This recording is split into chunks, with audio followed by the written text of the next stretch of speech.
Veterans Day 2025 is almost here, and to celebrate every veteran's service, it is my great honor to bring you Sergeant Major Mike Vining. Millions of American military personnel, both active duty and retired, know of Sergeant Major Vining's heroic career in paving the way for EOD technicians to serve in the Elite Special Forces unit. My guest today humbly states that one of the reasons his Army career has gained so much attention is because he participated in many of the American military operations that defined the latter part of the 20th century. And in this podcast, he shares details about some of those missions. But as many of you know, Sergeant Major Vining is forever known as a world-class elite soldier who served his country with unparalleled grit, ethics, and leadership. And he continues to use his unique set of skills to highlight relevant issues our military faces today, including his commitment to educating all of us about the high human cost of moral injury. If you're a military recruit, emulate this man. If you're a CEO of a major corporation, learn something new today in this podcast about leadership. Oh, and before I forget, YouTube asks that you hit like and subscribe, please.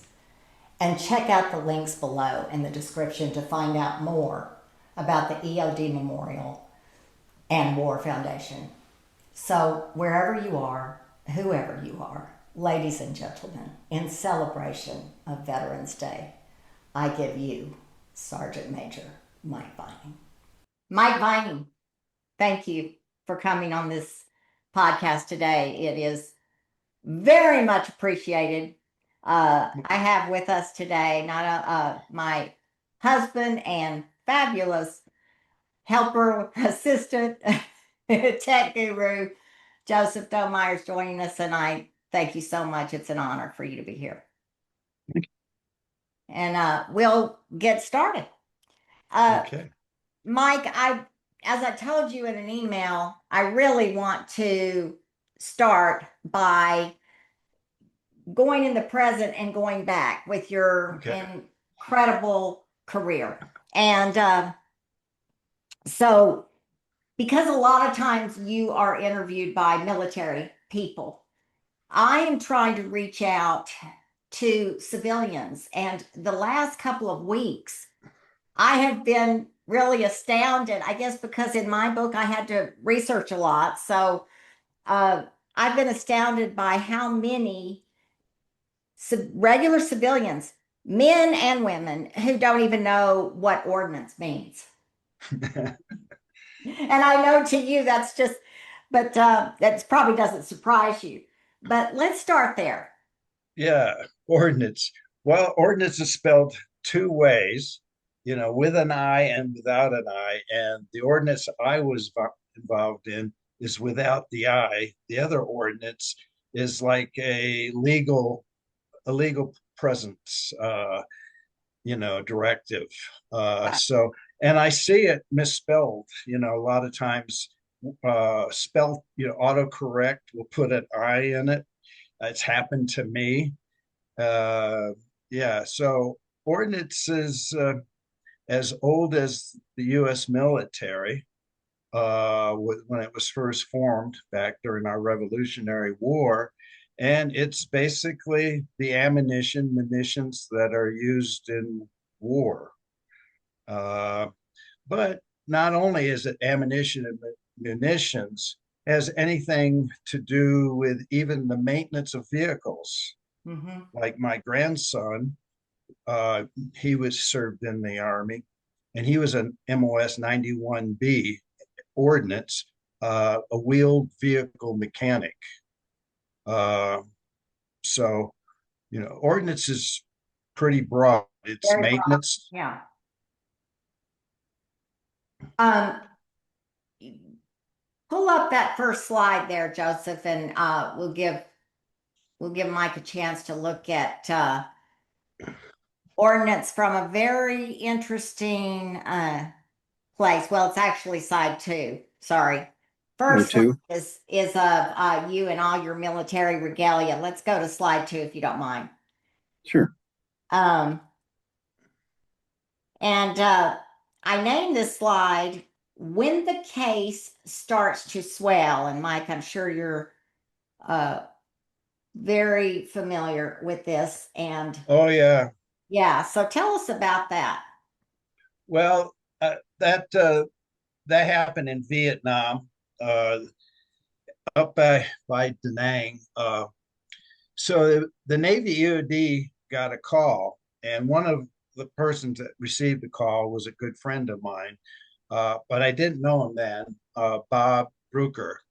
So they received a call that they have a South Vietnamese soldier with a bullet in him, and they wanted EOD to remove the bullet.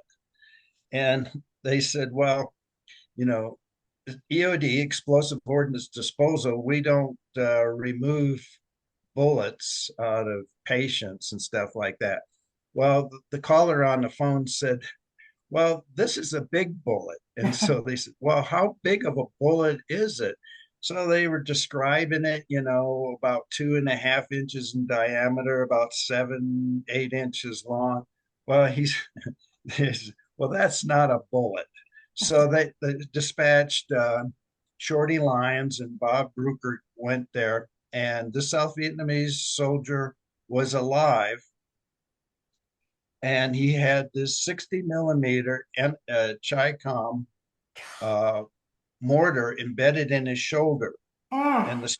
And the story goes that he was in an armored personnel carrier and sitting in the hatch. The hatch was up on an angle, open at an angle. The mortar came in, hit the hatch on a glancing blow, so it didn't detonate the point detonating fuse, and ricocheted off that, redirected it into his shoulder.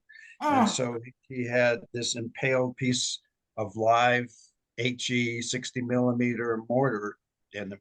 So they assisted with the doctor, and they uh, removed the mortar from the patient. And so, At the yeah, that was, bottom where it says the doctor wanted to operate from behind sandbags, and you certainly cannot blame him for that, mm-hmm, with the scalpel on yeah. the end of a broom. It would have gave him minimum 60 millimeter mortar, would have gave him minimum amount of protection, but he probably felt a sense of security.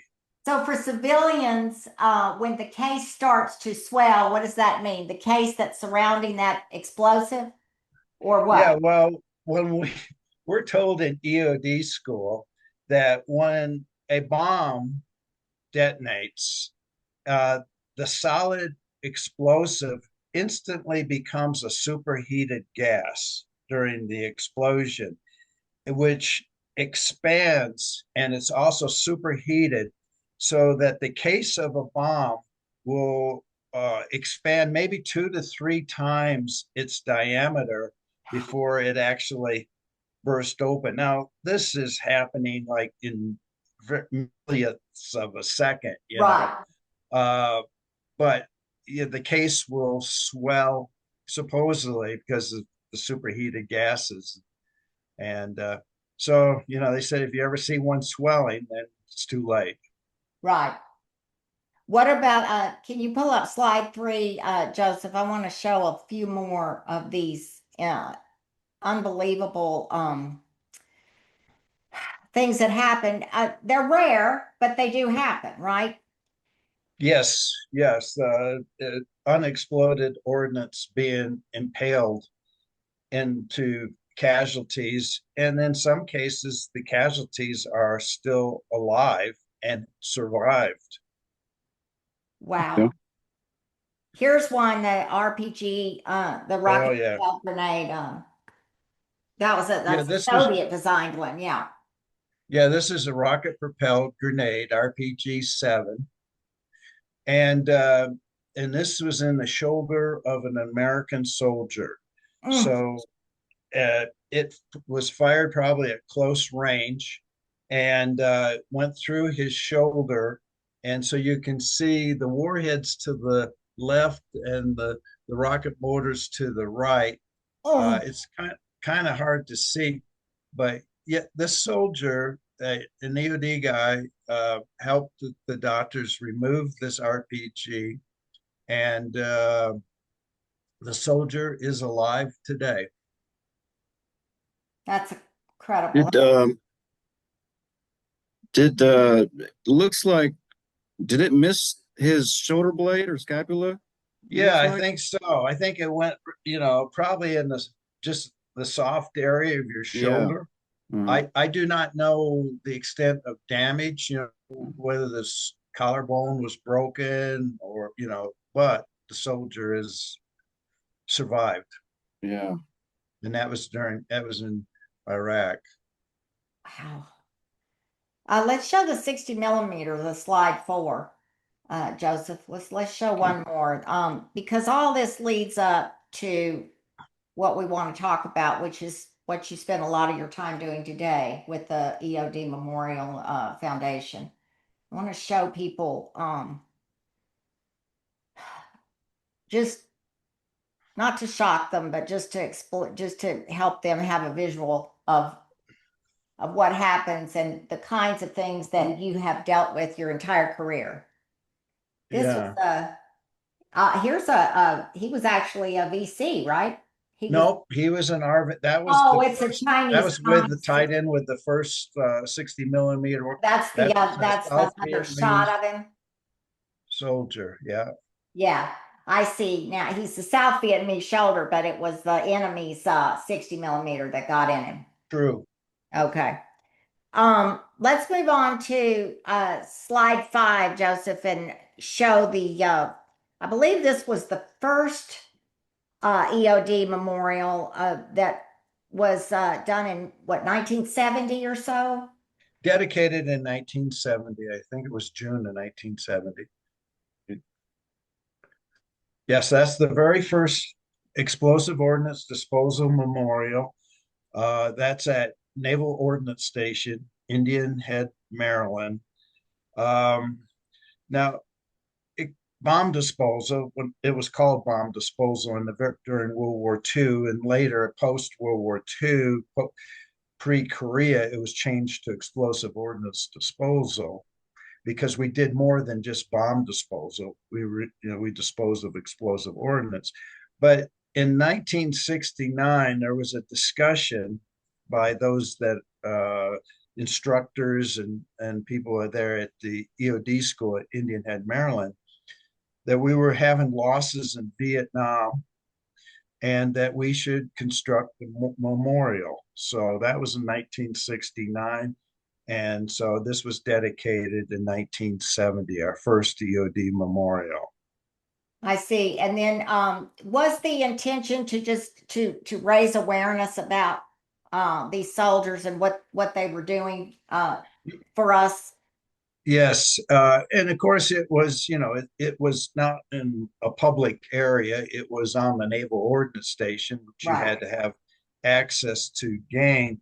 But it was never to forget those that have played the ultimate sacrifice in explosive ordnance that have lost their lives in service for our country. And also, it was a good reminder for those students that are going through EOD school. One is the seriousness of the nature of what we are doing, and the other is to remember those before us. right, Um, and so that's kind of what the purpose was, to honor our fallen. right. The stats are that or were or still are pretty terrible in terms of casualties and deaths with this, right? With working. Yeah, we were small, relatively explosive ordnance disposal, which is Army, Air Force, Marine Corps, and Navy, are relatively small. Even today, it's small, but back then in 1970, the organization was even smaller.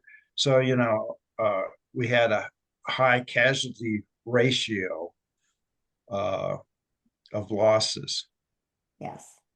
Um, as you pull up this next slide, Joseph, this shows the current one at Eglin, the memorial at Eglin Air Force Mhm. Base in Florida, right?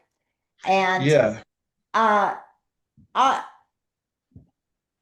why do you know why did they decide to move it and they wanted more exposure or right. That's the new one that was dedicated, that was put in 1999 when we moved the EOD school from Indian Head, Maryland to Eglin Air Force Base.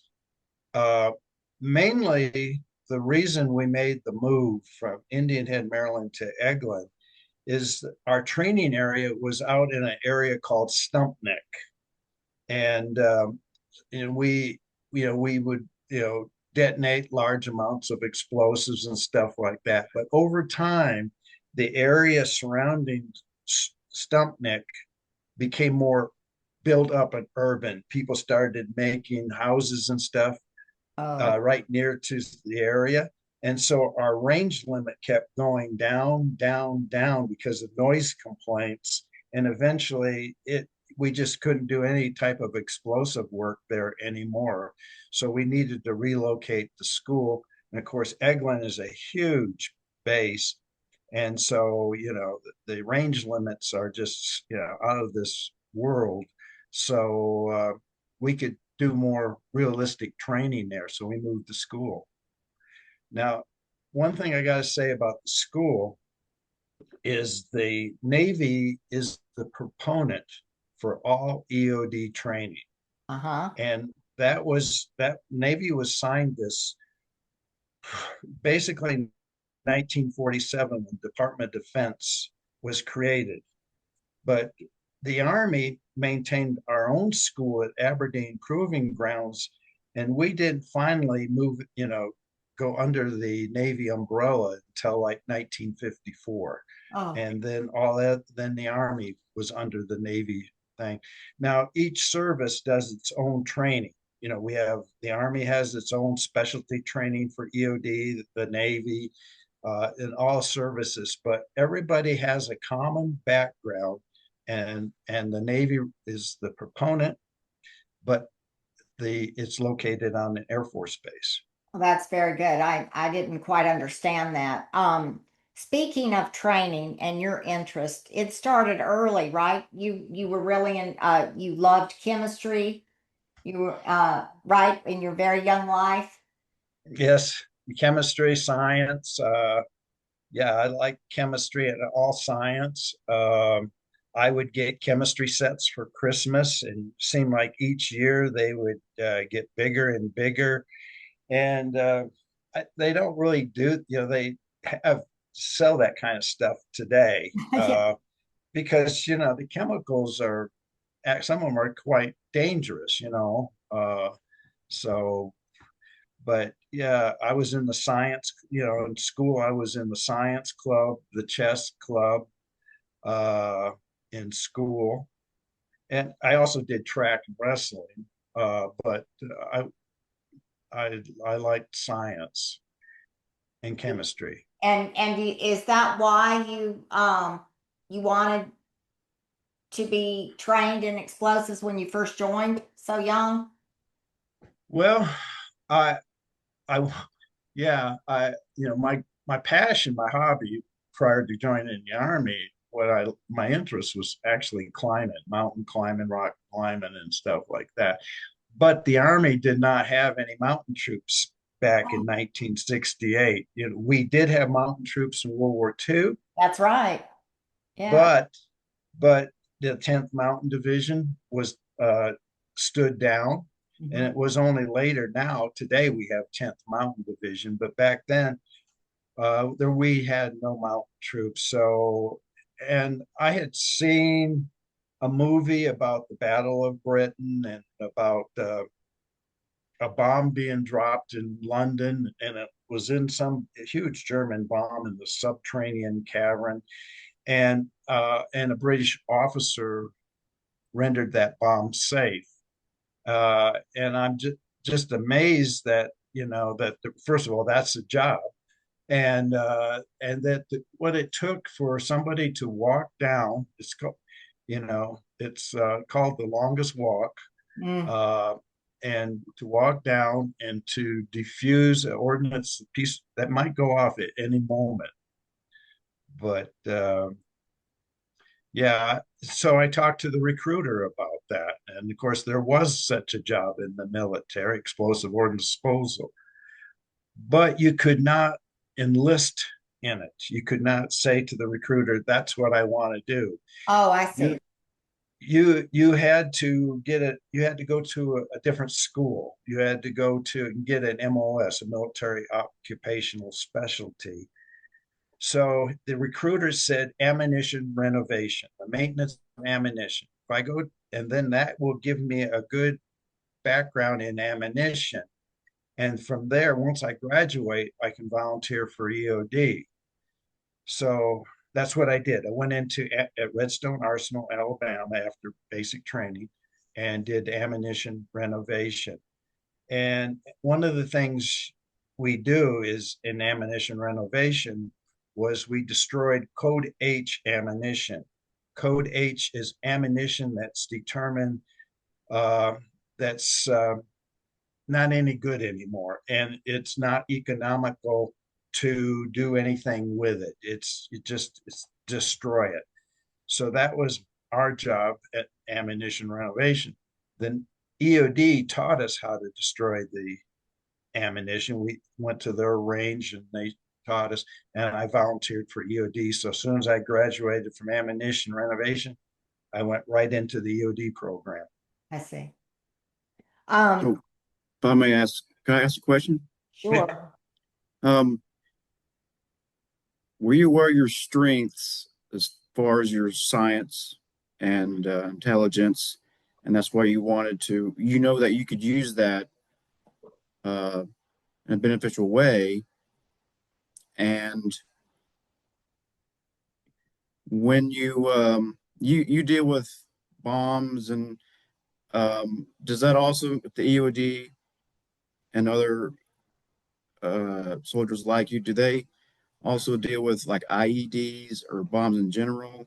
Yes, yes. We not only that we deal with military ordnance, anything, and sometimes as early as ordnance from the Civil War that gets found, up to nuclear weapons, and we deal with booby traps. Back in my time, early time, we called them booby traps. We didn't Mm, call them improvised explosive devices. yeah. Uh, there was a name change for some reason.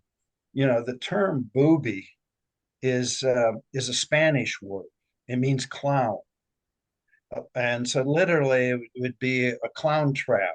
Uh, and so uh, I guess you know the way we change names and stuff like that.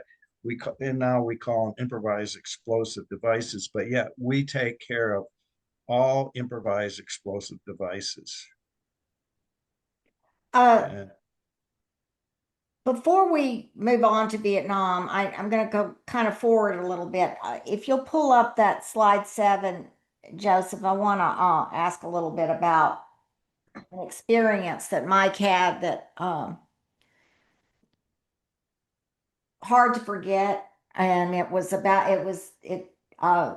when he was stationed at Fort Leonard Wood, mhm. and he lost he lost a colleague there, and I'd like for you to tell that story, Mike, if you don't mind. Sure. Well, the colleague I lost was newly promoted Sergeant Major Kenneth Foster. He was our, we had a small, back then, EOD detachments, Fort Leonard with the 63rd Ordnance Detachment, EOD. We were a 10-man detachment.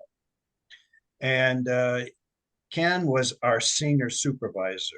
He was the senior ranking NCO. And so Ken just made Sergeant Major, and he was getting reassigned. He was going to Germany to an EOD control detachment, and that would be his final retirement assignment in the Army. Then he would retire. So we had, you know, also in 1976, One of the jobs of EOD since the Eisenhower administration was we provided bomb disposal searching for the Secret Service. Yeah. And that was during the Eisenhower administration that this request came about. So the election year of 1976, we were on the road supporting all, President Gerald Ford and Vice President Senator Bob Dole, World Yeah. War II veteran, 10th Mountain Division, That's right. was wounded in Italy. He was running as Ford's vice president, and he was speaking at Quincy, Illinois. So, and the Secret Service requested 4 of us to go there. So we drove up to Quincy, and this would have been Sergeant Major Ken Foster's last assignment with us. And then he would go to Germany, move his family to Germany. And so Senator Dole flew in with his wife, Elizabeth, and he spoke at the high school gymnasium that night. Everything went fine. We did all the searches of, we searched the rent-a-cars that were contracted. We searched the hotel that he's going to stay, the gymnasium, the school, for any hazardous explosive devices, all clear. After he spoke, they went to the hotel, and we had a 2-man team at the hotel. Ken Foster and I went out to eat at a restaurant. And it was at the restaurant we heard the 4 explosions. And there were 4 large explosions took place. Yeah. One of them was at a bridge, and 3 of them was at a coal compressor factory. And so they sent a team, Secret Service, the county sheriff, the 2 people that were at the hotel. They went out to the site of the explosions. But there was no connection with those explosions and Senator Dole. So the next morning, we're at the airport. He had a chartered aircraft. We searched the aircraft. We searched all the luggage, searched the airport, and a bomb threat came in against Senator Dole. So we took this as really, credible, because we had those 4 large explosions that night. And but the Secret Service asked us, what do we think? And we did our searches, and we were confident, and we said everything's good to go. So Senator Dole and Elizabeth came there. They took, and then they left. And so technically we were done with Secret Service support, but you're not really done with the mission until you return home. I see. And the county sheriff asked us if we'd go out to the site of the explosions, and from our experience, make any, see what we see, from the damage and what was done, and from, that we could impart anything to them. The arson inspector for the state of Illinois also showed up at this time. So when we go out to the coal compressor factory,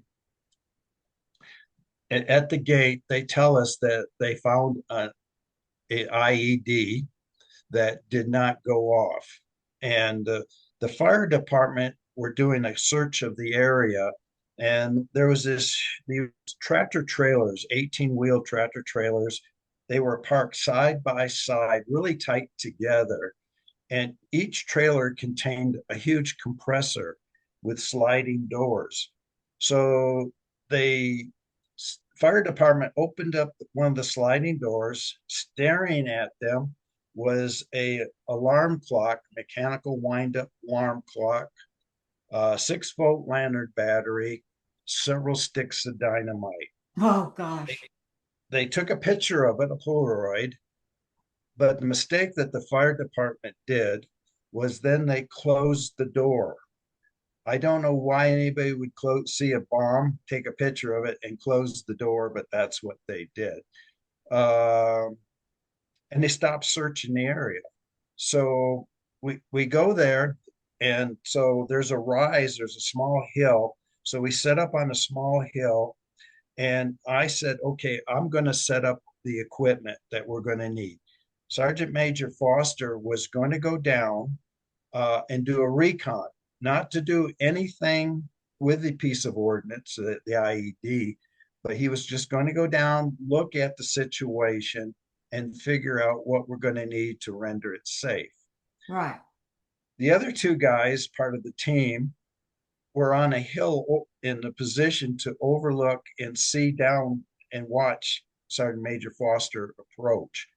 The arson inspector went down, but he stayed back a ways. And then the next thing, and I was at where our equipment was, the tools. I laid out all the tools. Next thing, there was a large explosion. Pieces of the trailer were flying through the air. And of course, there was news crews there too. They were. This is all was filmed, and so the arson inspector was temporarily blinded, ruptured eardrums.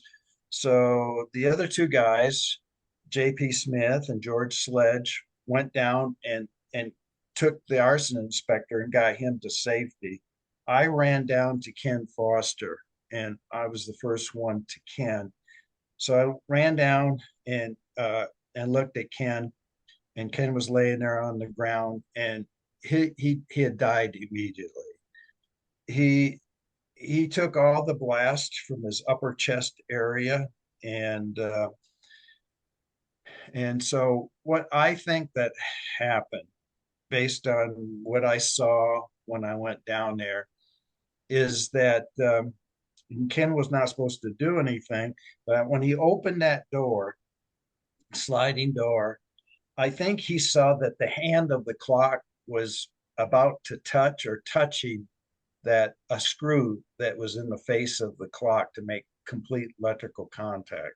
Oh. And these bombs were meant to go off the same time that night, and this one failed to go off. And so I think my personal opinion is Ken he thought he may have to do something immediately. And I believe he tried to remove the blasting cap out of the IED. Now, you had a device that was meant to be time delayed. Now, what happened is this device become an anti-disturbance device. So when Ken pulled was pulling the blasting cap out of the dynamite, and this is it, looking at everything, that little bit of motion was enough to make a little bit of movement and to finalize electrical contact. That's what I believe. Yeah. And the device blew up and killed Ken. Now, the area they had stopped searching the area. The fire department did. When they found this, they evacuated the area. So we had to make sure the area was safe. So we had to continue the search of the area, the three of us, and so that the coroner could come down and retrieve Ken's body. And then we got a call at the high school that there was a bomb threat at the high school. So we went over to the high school, they evacuated the high school, and we took the people that worked there, some of the teachers, the janitorial staff, we asked them to search the high school, and anything that looks odd, unusual, out of place, don't touch it, come back and tell us about it. Because three of us can't search a whole high school and see what's not supposed to be there, because there's a lot, there's backpacks, there's all kinds of stuff in the high school. So anyway, there was nothing found at the high school. And then we went over to where the coroner area is, and we retrieved, Ken's personal effects. And the 50th Ordnance Detachment from Granite City, Illinois, came up and relieved us. Mm-hmm. And then we three of us drove back home. After that experience, I decided I needed more medical training. Yeah. You get the basic stuff and basic training. And I had also a Red Cross, standard Red Cross course that I had taken. But so I went through EMT training. I went to took a college EMT training, and was registered in the state of Missouri and nationally registered as an EMT. I just figured that doing what I'm doing, and at this point, I'm making a career out of it. I just needed more medical knowledge, but there was nothing I could do that day to No. save Ken's life. That it was that traumatic. Right. And there was absolutely no connection to Bob and Elizabeth Dole's appearance there. This had something to do with just some personal problem, It, that mental issue or something that this yeah, man had, trying to get his wife back or something. He thought yeah, blowing up yeah, things would get his yeah. wife It back. had absolutely nothing to do with. I don't know who called in these bomb threats, but it had absolutely nothing to do with Senator Dole's visit. The grudge was, well, his wife worked at the Colt compressor factory, this guy's Oh. wife, Hmm. and they were estranged in the process of getting a divorce, and they had a baby. He figured his whole plan was to shut down the Colt compressor factory for a period of time. Then his wife would be out of a job, no money, And and be depend. forced to go back into this marriage. Gotcha. Uh, and that was the whole strange, but the timing with, it just happened to be the timing with Wow. Senator Dole's visit. Um, yeah, Wow. it's crazy. And That was just, the the guy, of course, went to prison, and he's since passed away.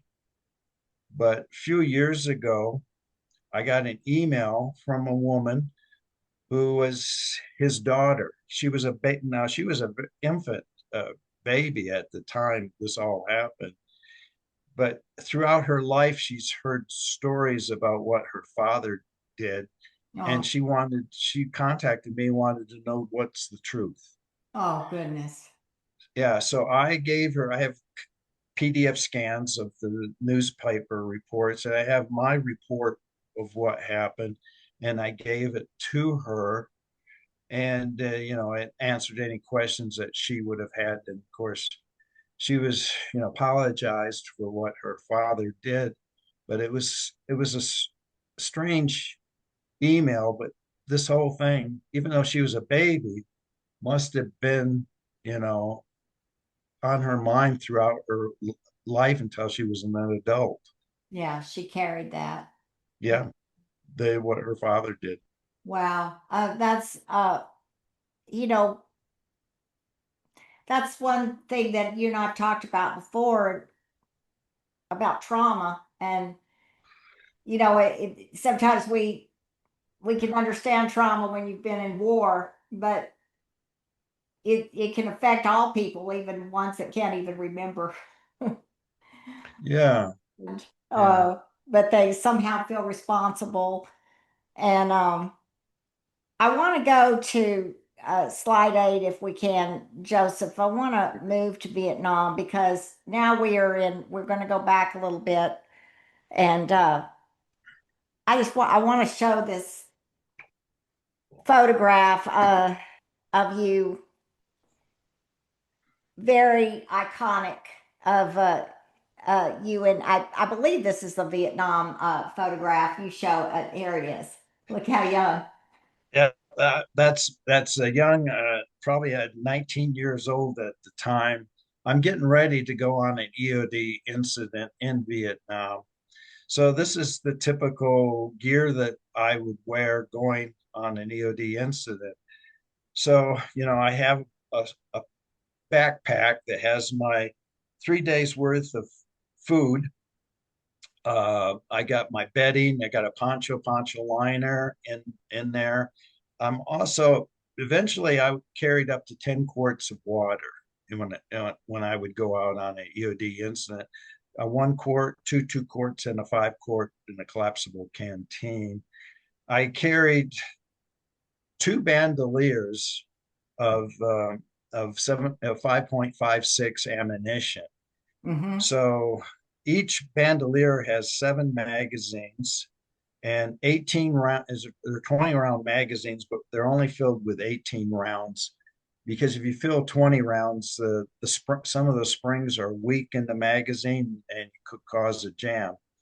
So, and then I had two magazines in my M16 that were taped together. So I carried a total of 16 rounds of ammunition, magazine, 16 magazines of 18 rounds.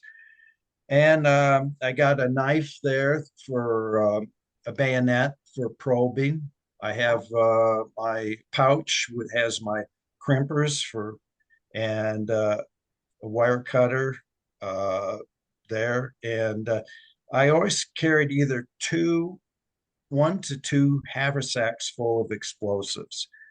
So a haversack weighs 20 pounds. So there's so the 16, so I have 16 blocks of C4 that are 1.25 pound blocks of C4. So I either carry 20 or 40 pounds of C4 when I went out, with blasting caps, time fuse igniters. So that was my normal load when I went out to support whoever needed our support. So we Now, were self-sufficient. in that mission, is that the typical 10 guys go? What's that, Was there, Nancy? is it, you know, when you go on Oh, a, how many people go on a mission? yeah, Two of us, always two of us. Now, oh, always sometimes, two, right. Our detachment was 10 men. 10 So men. we had a captain, an oath up to an O3, had an E8, one E8, one E7, two E6s, two E5s, two E4s, and a clerk, which is not, clerk was non-EOD, but that was a 10-man detachment. So we would go out at two-man teams, and You'd be then assigned an sometimes, area, the captain would decide where you guys were gonna cover.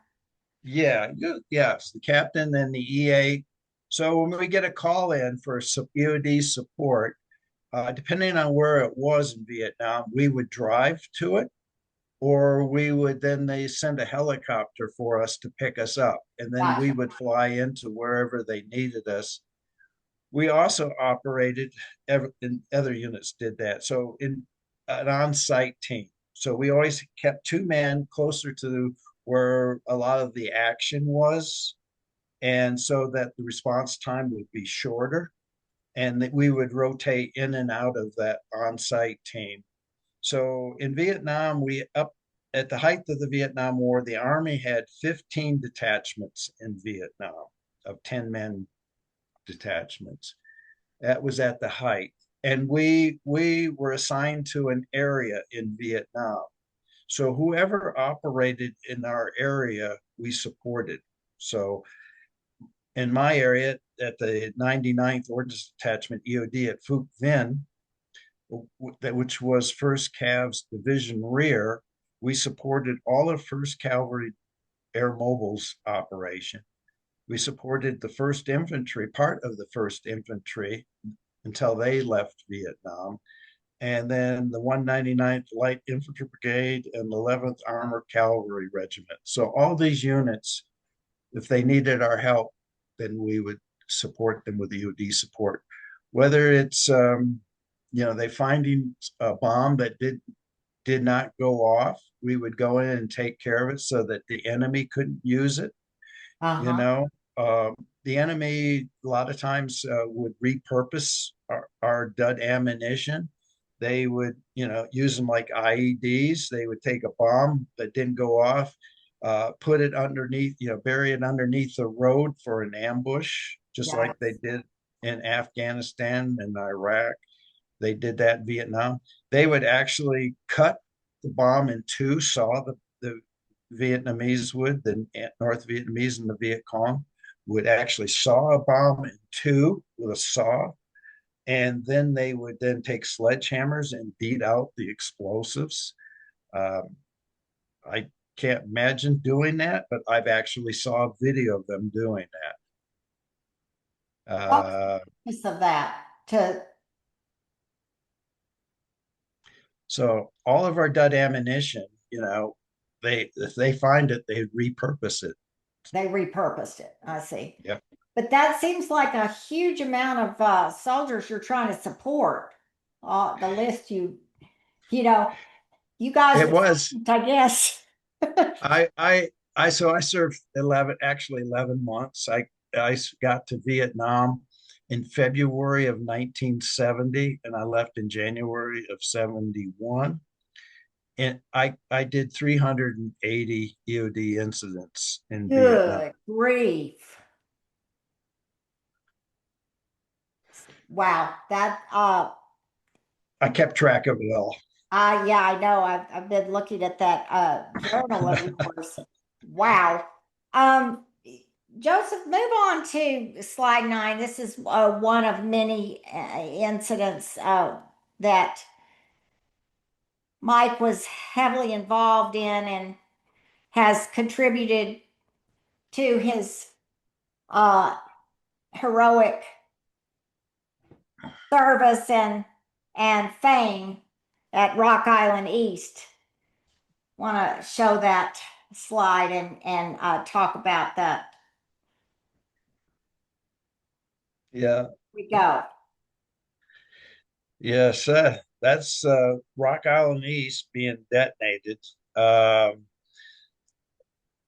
uh, May and June of 1970, President Richard Nixon authorized U.S. forces to go into Cambodia, the sanctuary zone. Now, the purpose that we went into Cambodia and then later Laos was we were not escalating the war. We were de-escalating the war. It was part of the Vietnamization program where we were turning the war over to the South Vietnamese.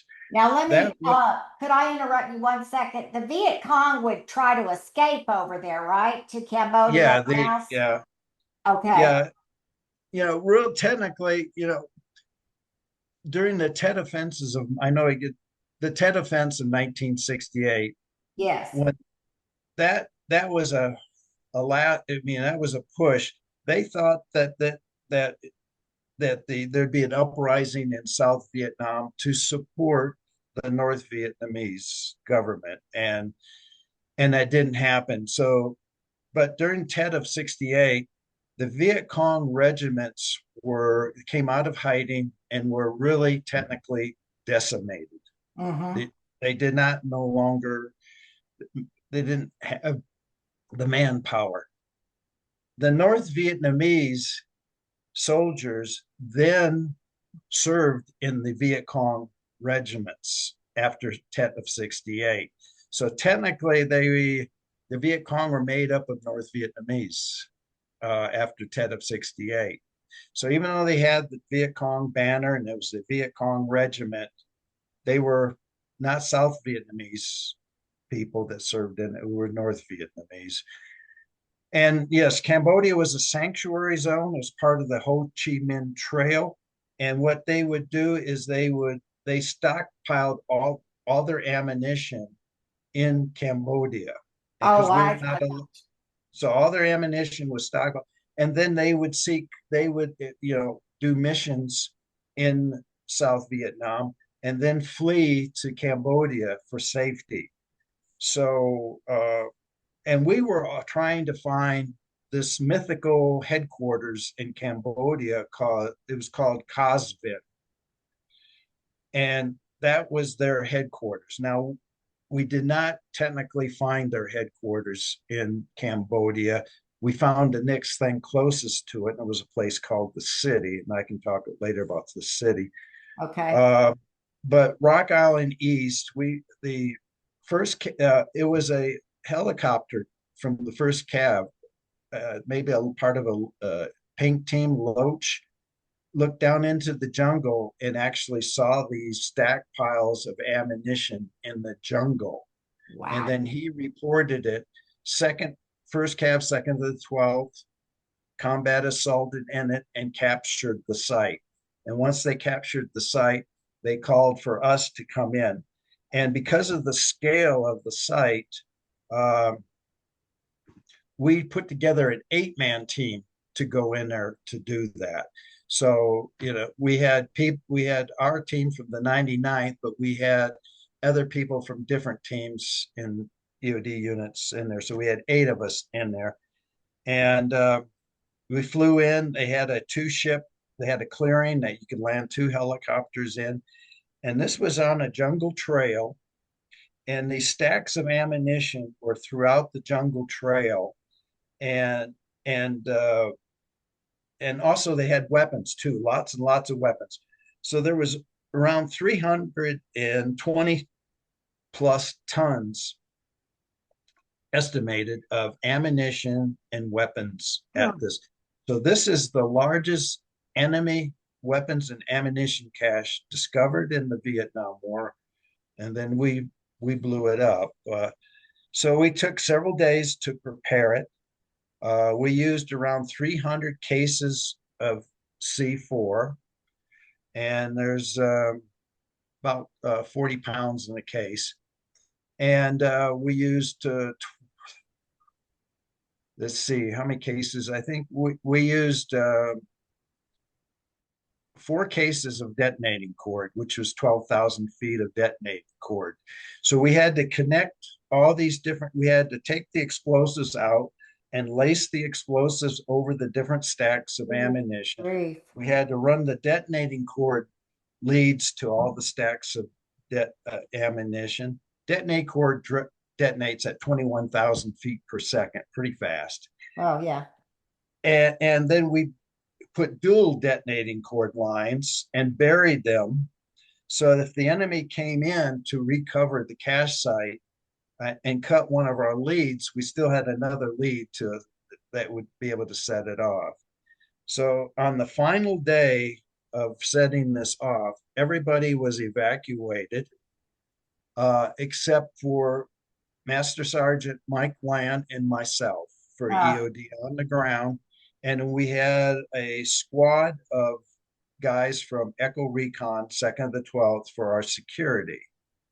One of the things that we did was we planted explosive charges around the helicopter landing zone so that as soon as we pulled the fuses and we got out of there, these charges would go off, trying to keep the enemy from trying to retake the cache site. Yeah. So we set it all up. We had 10 priming systems of 15 minutes each using time fuse. Any one of these 10 systems could set that off because we wanted to make sure that this blew up and that it didn't, we had a dud and we'd have to go back, combat assault back in there and try to recapture it. So we had 10 priming systems. Normally we only use 2 priming systems, but this one we had 10, 15 minutes each. So we had the security element there. We had Master Sergeant Land and myself. So then we started pulling the time fuses. So we pull in these M60 fuse igniters, lighting all these systems. Master Sergeant Land and I go to the first helicopter, the lead helicopter. And as we approach it, this guy on the radio, it was a captain on the radio, hollers to us and says, "Cut the fuse, cut the fuse." Not asking any questions. There's got to be a crisis. There's got to be a reason to cut the fuses. So we run back out there and we start cutting the fuses, with our crimpers. We just cut the fuses right in 2. So then we go back to the helicopter and then he yells at us again and he says, "Light it, light it." Oh my goodness. I don't know what he's probably not familiar with demolition operations, but we've just cut the fuses and we also don't have any more fuse igniters to light the fuses. So we have to go back to where the fuses are. We have matches from our C ration packs. Oh, great. So we have to split the fuse with a knife, put a match head into the fuse, and with another match, you light it. And if you're really quick, because it spits back out, you can take a second fuse and light it from the first fuse because it spits out. So you got to be really quick. And so as we're lighting these fuses, our perimeter charges are now detonating, going off. And the helicopter people, don't know anything about these perimeter charges. And I can look over and I'm seeing them. The helicopters, like, they want to get out of here because Well, they think we're sure. Yeah, probably, they're ready to go. yeah, they think we might be getting mortared, That's what I'm thinking in my head, that they think these explosions are mortars coming in. So we light the fuses, run back to the lead helicopter. Now we can't take off. We're too overloaded and the helicopter cannot lift. And these helicopters had been running, and so, with the tropical heat and being overweight and, probably not all the maintenance that needs to be done on them. So the door gunner taps me on the shoulder and tells me I have to get into the helicopter behind. And he tells a couple other guys to get out. So I get out, and I'm going to head over to the helicopter behind us, but it has the same problem. It drops off a couple people, and then the helicopters take off, and they just hop off, and there's like 4 or 5 of us left on the ground. So What were those helicopters? What kind? Do you remember? those were Hueys, Those were UH-1 huge. Yeah, D models. yeah. So they were Hueys, and they take off, and I don't want to be here when this thing goes off. No. So I'm going to cut fuses again. So I'm prepared to go over there and cut fuses. And this other helicopter that was in orbit, that was empty, saw what was happening, came down and picked us up. And we got out of there. And I was able to snap that picture you see of. That's the helicopter there that you're snapping out of to show the explosion, right? Right. I carry a camera with me, so I took a picture of Rock Island East blowing up.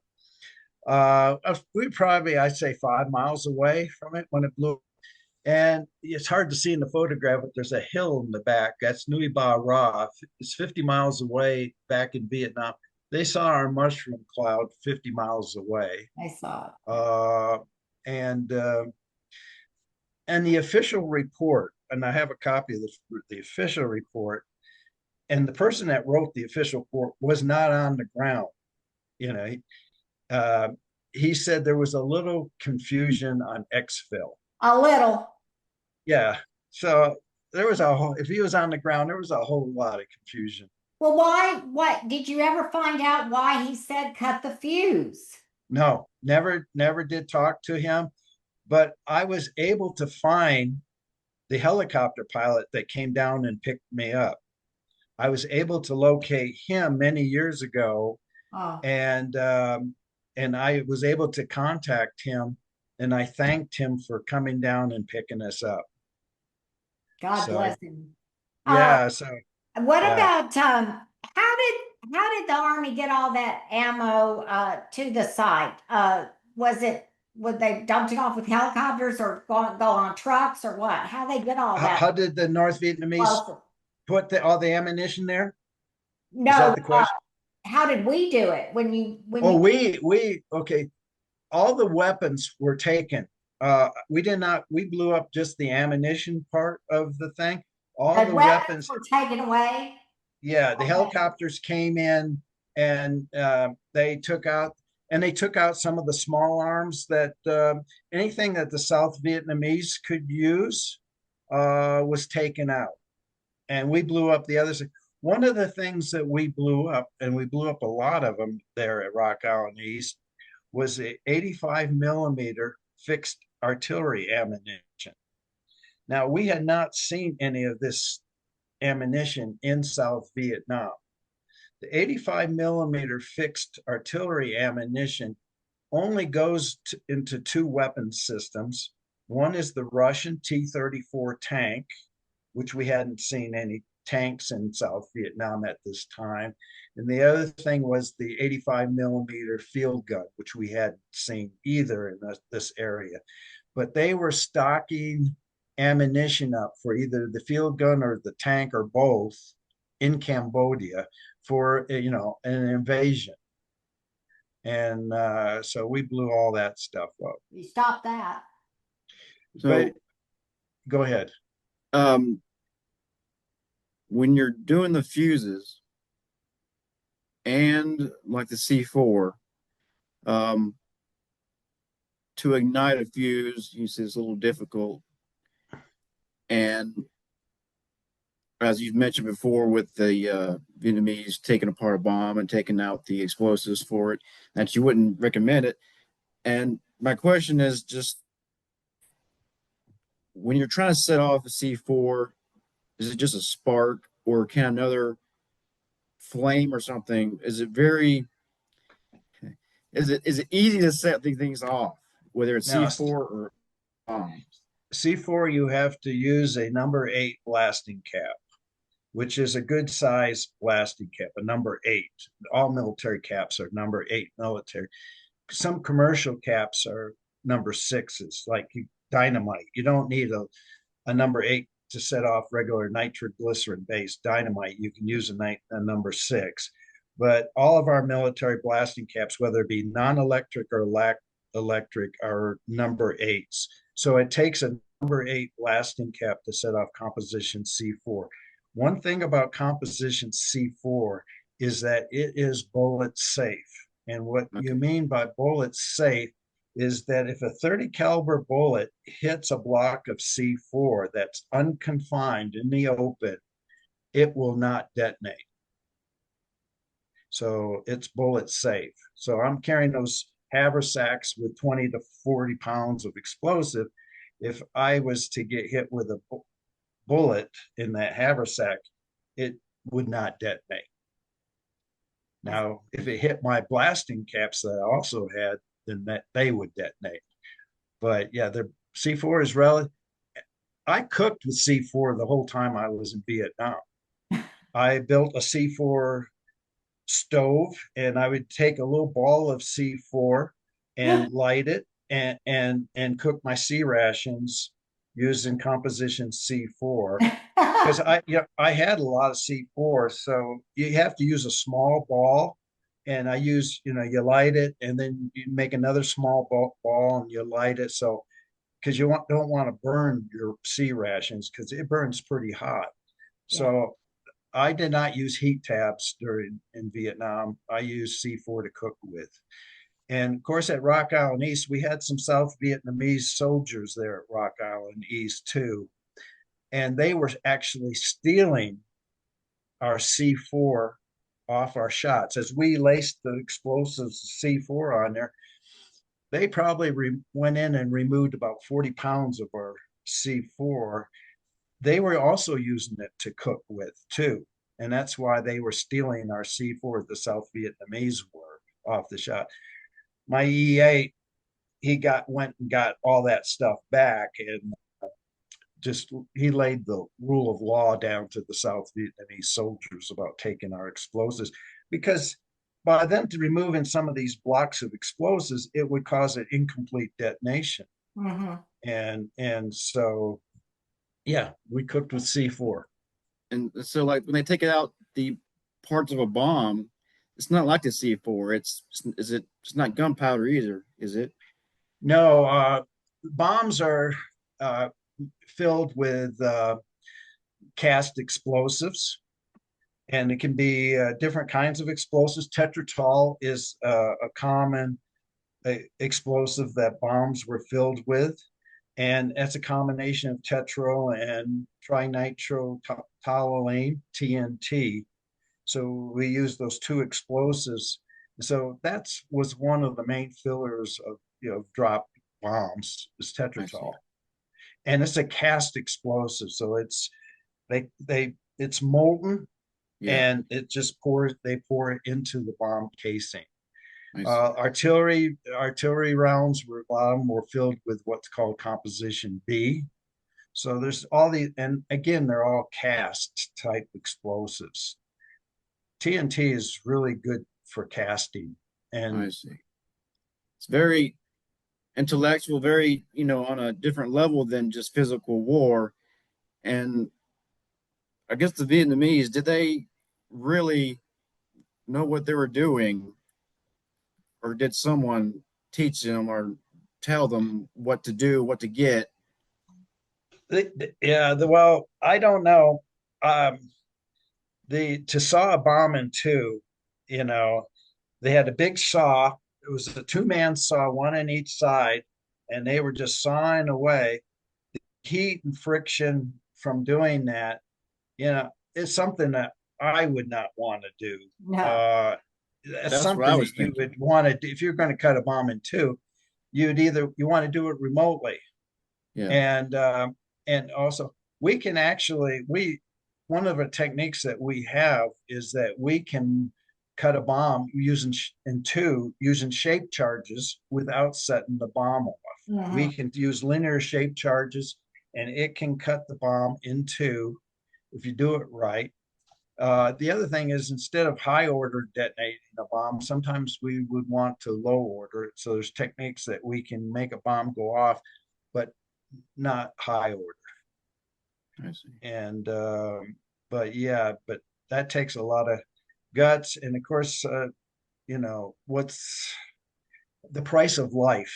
How much you put on that. I just don't think that they knew what they were doing, Right. and Yeah. they got away with it Yeah. for the most part. Maybe sometimes they did get away with it, but the most part, they would take some of our submunitions, bomblets, the Blue 3B that we would drop these. So we drop these bomblets they have little wings that come out, and the cap just drops down the nose area. And then on impact, they detonate, and they have all these little ball bearings things in them. But they have a high dud rate. All of our submunitions have a high dud rate. And they would find those, and then they would turn those into anti-personnel bombs. They take the cap off, they make them into an improvised hand grenade. They, they did all kinds of stuff with our ammunition that didn't go off. So one of the things that we did as EOD when we got a call in, we would get rid of the stuff so that they couldn't be repurposed by the enemy. The other thing I see. is when they would find a bunker complex, for example, they would move in and they would see got this bunker complex, and they would just hold in place and surround the bunker complex, and then they would call us in, and we would move in and look for booby traps. When they tried to take over this bunker complex, they would take one of our artillery shells that didn't go off, and they would put it in the tree, in the crotch of a tree, and they have a bunker that's in the ground down below that tree. And then when we would approach the bunker, they would be in the bunker. Then they would electrically fire that artillery shell that's in the tree above the bunker. They would do stuff like that. Yeah. Wow. And not, so they had booby traps, and then they also had what's called man traps. Man traps are like punji stick pits Yeah. Uh-huh. that you would see. They would have this thing that with a bunch of punji sticks on it, that on a tree thing that they would bend back, and then if you trip the wire, this thing would come out and impale you with these several bungee sticks. Yep. So they use what's called man traps too. Hmm. See. Mike, could Uh, I ask you,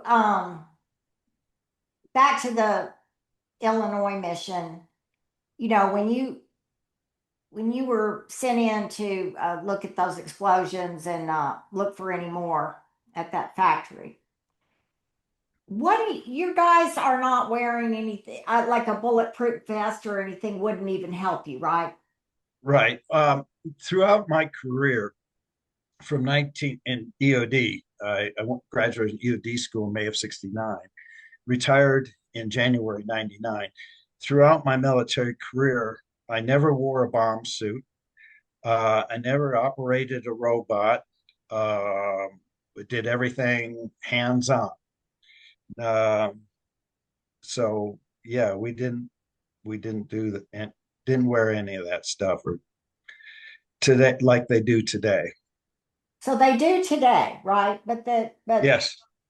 Yeah, they had the bomb suits, they used the robots. the robots have gotten better and better over time. Uh, also, using drones that today. So, you don't have to send somebody down to do that recon. You could send a drone down to do the recon, Right. but you can't have a drone open up a sliding door on a No, truck. and even robots, they don't have the dexterity yet. No, eventually they will, but Eventually. the robots will be so human-like. They're forming all the functions. I just see over time. And of course, then, the whole purpose is to save lives, Yeah. human lives. And so we're getting better and better. But yeah, in Vietnam, there was only one time in Vietnam that I wore a steel helmet. That's before Kevlar. Wore a steel pot, and I wore a flak jacket. Now, a flak jacket is just what it says. It's for flak. It's not stopping bullets or anything like that. And this one time, what happened, we had a helicopter, an OH-6 Loach light observation helicopter, part of a pink team. So you have pink teams and red teams, first Cav did. Pink team, the Loach goes out, and actually their job is to draw enemy fire. That's part of a pink team. So the helicopter flies out, and it's supposed to be a target for the enemy to shoot at. And then they carry a lot of white phosphorus. They have white phosphorus hand grenades. They shoot white phosphorus rockets, produces a white smoke, and then marks the target where they just got shot at. And then the red team, which are Cobra gunships, would then come out and fire their mini guns, their 40 millimeters, their 2.75 rockets, and take out where they just got fired. So this pink team thing with loaded with white phosphorus came in to get refilled.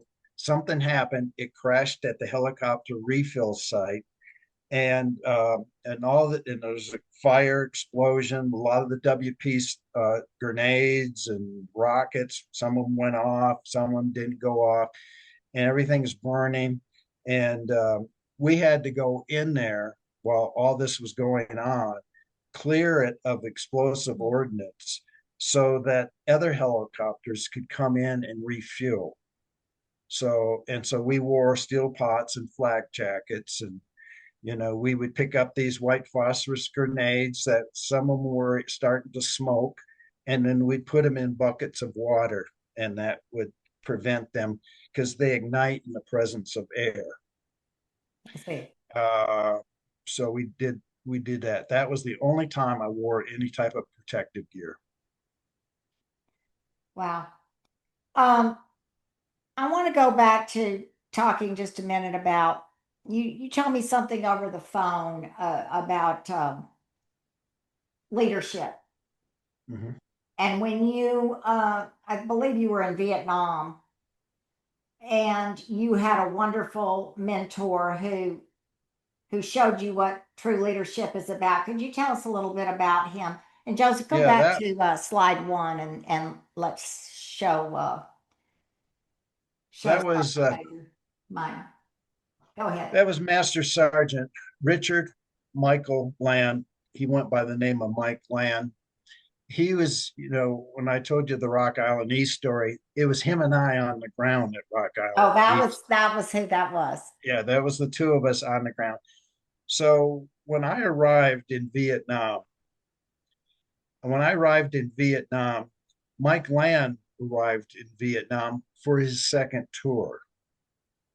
And so we were both assigned. So we got there at the same time, but he had previously served in Vietnam. And then we were both signed to the 99th Ordnance Detachment, EOD. And so basically, he took me under his wing. I went on a lot of the missions I went on, it was him and I together. Maybe he saw something in me. Anyway, he taught me everything I knew for those 11 months in Vietnam. We both left Vietnam at the same time. We had our going away party together from Vietnam. Um, And so, yeah, I learned leadership from him. He was like a mentor. I believe that as a senior NCO, one of your main jobs is to be a mentor to younger soldiers, uh, to be a teacher and a mentor, you know. Uh, so, And and that's you what, said that he never expected his guys to do anything that he didn't do first. yeah, yes, he never tasked us to do anything that he wouldn't do first, whether it's, we had to, one of the things is we had some South Vietnamese laborers that did stuff for us in at Phuc Vinh. And there was a period of time where they weren't allowed on the base. And so we had to do everything ourselves. And of course, we had the latrine. We had our own latrine. I think it was a three-seater, if I remember right. And you have a 55-gallon drum that was cut down and placed underneath the the latrine and filled with diesel fuel. Mm-hmm. And then after a couple of days of it being used, you had to pull these drums out full of excrement and everything. You had to pull the drums out and you add more diesel fuel, and you lighted it, and you used a big metal stake, an engineer stake, and you'd sit there, and as it burns, you'd be stirring it and stuff like that until it became a fine powder. So that when we had to do this, he did it first. He showed us how to do it. And he says, now, when you had duty, to answer the phone, the radio, and all that kind of stuff, that was one of your jobs. Is about every 3 days we did that. Also, we had a shower, and towards the end of the day, it had a tank filled with water. They would come around and fill this tank with water, and we had what's called an immersion heater in that tank, and cooks use it to heat up water for washing dishes and stuff like that. It's a gasoline type thing, and you would have to light that and to heat the water up so people could take showers. But he did everything first, and then you were expected to follow through. There's nothing that he expected you to do that he would not show you how to do it first. That's And just a wonderful leadership principle that actually, I remember when I started corporate work and they had this term, this shows my age, but it was called management by walking around. uh-huh. And I MBWA, and I thought, nah, if you're just walking around as a leader, you're not a leader. uh, I took that very literally and thought, that doesn't sound right to me. And that was, in vogue for at least a decade of, and I thought, no, that's just creating some very lazy leaders, and you're not going to get very good much out of your workforce when you're like that. So, times changed after that, after people like you worked with. That was so yeah, I get back to believe that. in Leaders need to mentorship. do. Leaders need to do. They don't, I and I still do that today. I have people contact me, ask me different questions. I'm always available. I had a police officer contact me from Indiana and asked me if I would be his mentor. wow. He and he's a police officer. He just got a new job in the department. He's doing undercover work, and he just needed somebody to talk to. I said, I'll be glad to. If you got any question, I've got a 16-year-old that's been contacting me that's he's in some kind of Marine cadet program in high school. And so I've been giving him advice and stuff like that. Uh, yeah, I just told him the other day, he was wanting if I could recommend some people, veterans that have served, that died in combat or non-combat, that that he could honor, to research and to honor. So I sent him a list of names and stuff like that. And he says, I know that this would be probably a real sensitive area. And I says, as a survivor, as surviving all the different missions and operations that I went, I feel it's my duty to remember those that didn't make it, that the fallen, Absolutely. to carry on, to remember their legacy. You know, I still in contact with like Ken Foster's daughter, uh, uh, other people, families and stuff that I knew that lost their husbands and stuff. Like I'm still in contact with them. And I told him in my email, my last email, is that a person um, suffers two deaths. And the first death that a person suffers is a mortal death. And the last death is when the person's last name is spoken. And I wrote that to him. I haven't heard back. It was just a couple of days ago, but person, they say, and I don't know if that, that quote, it is a quote, and it was attributed to maybe the Vikings,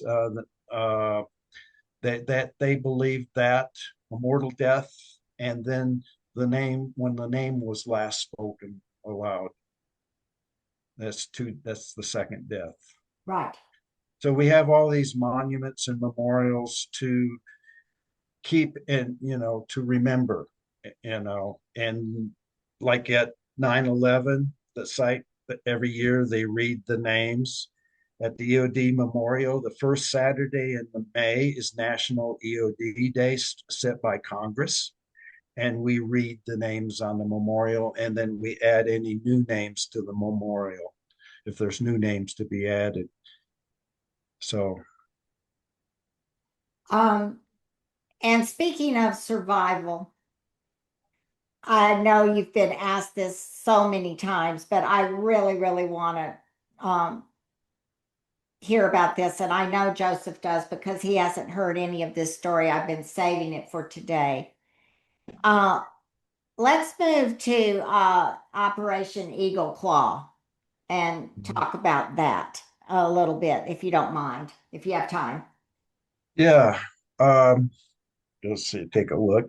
Oh, yeah, we got plenty of time. Operation Eagle Claw was so, I was leaving.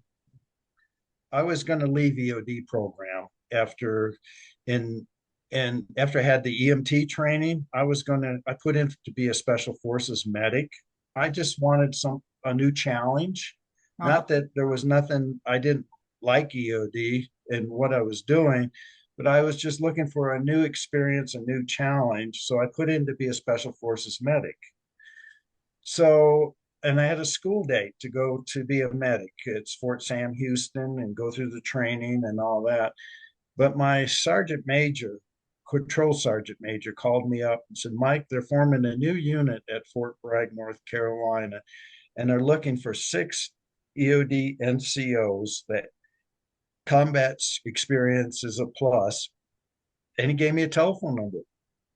And so I called that number, talked to the person on the phone, and they said, can you come in for an interview in 2 days? So I said, yeah. So I flew to Fort Bragg, went out to the stockade at Fort Bragg on Butner Road, and I did my interview. And I interviewed with the command sergeant major there.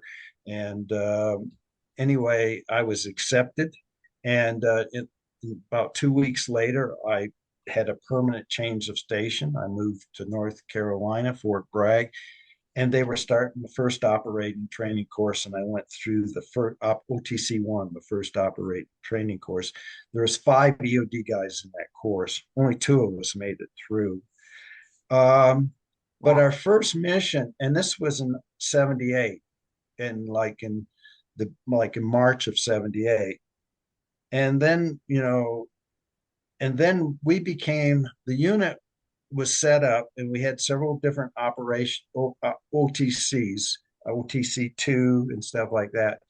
And the unit stood up and became validated in October of 1979. So it took us about a year and a half to the unit to stand up, and we went through a validation test. And we had senior Army leaders, everybody watching us, and we had a major exercise. And then they said we were ready to be operational. And that was about October 7th of 79. On November 4th, 1979, the American embassy in Tehran was taken over by the Revolutionary Guards. The revolutionary students, supposedly students, occupied the American embassy and took 66 Americans as hostage. Now, this was the second time the embassy had been taken over, but the first time earlier that year, they just held it for a few hours and then left. But this time it was going to be a permanent deal. And that was November 4th, 1979. And so this became known as Operation Eagle Claw. Now, they released 13 of the 66 right off the bat. Some of the women, they were women, and they were most African Americans that they released, the Iranians did. So we had 53 hostages. Wikipedia and a lot of things, documentaries and everything you can read about, most tell us that we were going to rescue 52 hostages, which is totally wrong. We were going to rescue 53 hostages. Wikipedia is wrong. Wow. There's a lot of mistakes in Wikipedia. Yeah. There are, yeah. So, the reason that 3 months after our mission to rescue those hostages, Operation Eagle Claw, one of the hostages became sick, and Iranians did not want him to die in their care. So he was released. There was a guy named Queen. His last name is Queen, and he had muscular sclerosis, I believe, MS. Multiple was sclerosis. later diagnosed with MS. Right. And so he was released. So at the end, after 444 days of captivity, there was only 52 hostages. Our mission was to rescue 53. Right. Operation Eagle Claw. Yeah. So, I've talked about Eagle Claw before, but the plan was we had about 127-man rescue force that was going to go in. We had, this type of mission, that's what we were training for. One of our missions was POW rescue or hostage rescue, whether it be captive on held hostage on an aircraft. This was what we were been training for. But the problem was to get all the way to the embassy in Tehran, rescue the 53 hostages, and get everybody out, which was a major logistics event. So we had 8 helicopters that we were going to use for the mission.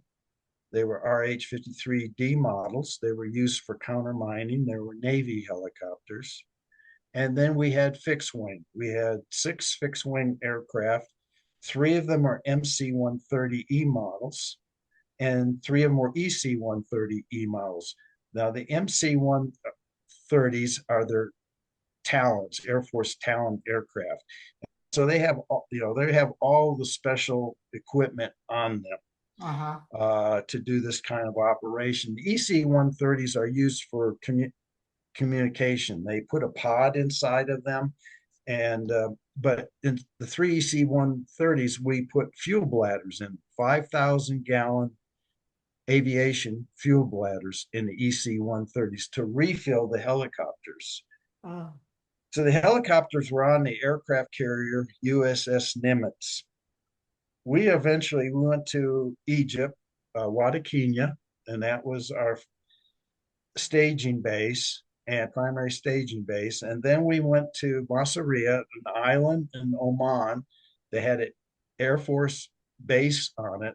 And that was our forward staging base where then we would be launched on a fixed wing aircraft. So on the day we executed the mission, we flew the 6 aircraft, fixed wing aircraft. I was in the lead MC-130, the first one in line. They also launched the 8 helicopters off the Nimitz. One of them developed a problem, helicopters, and they had to turn back. A problem of overheat, something was overheating. They turned back to the carrier. 7 went in, and then one developed a malfunction, a BIM light, blade indicator malfunction light. The rotor blades of the helicopters are filled with nitrogen gas, pressurized with nitrogen gas. So if there is a crack in the rotor blades, the pressure is released and a light comes on saying you possibly have a crack in your rotor blade. And the Marines, and we had Marines flying these helicopters. We had Navy guys to begin with, but they were not used to flying in desert nighttime conditions with night vision goggles. So that's why we got the Marines to fly the Navy helicopters. The Marine helicopters are used to flying our CH-53s. And if you get a BIM light come on, you're supposed to land immediately because you could have a catastrophic blade failure. But not so with the RH-53s is what I'm told.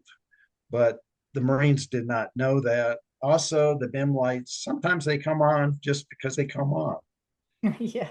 So you got to, you know, do an inspection. Well, one haven't had that, so they sat down, they abandoned that helicopter, and they transloaded into another helicopter. So there were 6 of them going in. So now you're down to 6 from 8. 6 is the minimum to do the mission. We figured 8. We had 2 spares by having 8. Six was the minimum number to do the mission.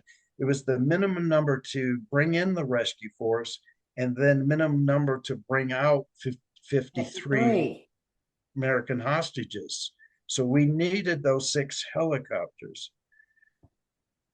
They went through 2 dust storms, and anyway, we got there, and they were delayed.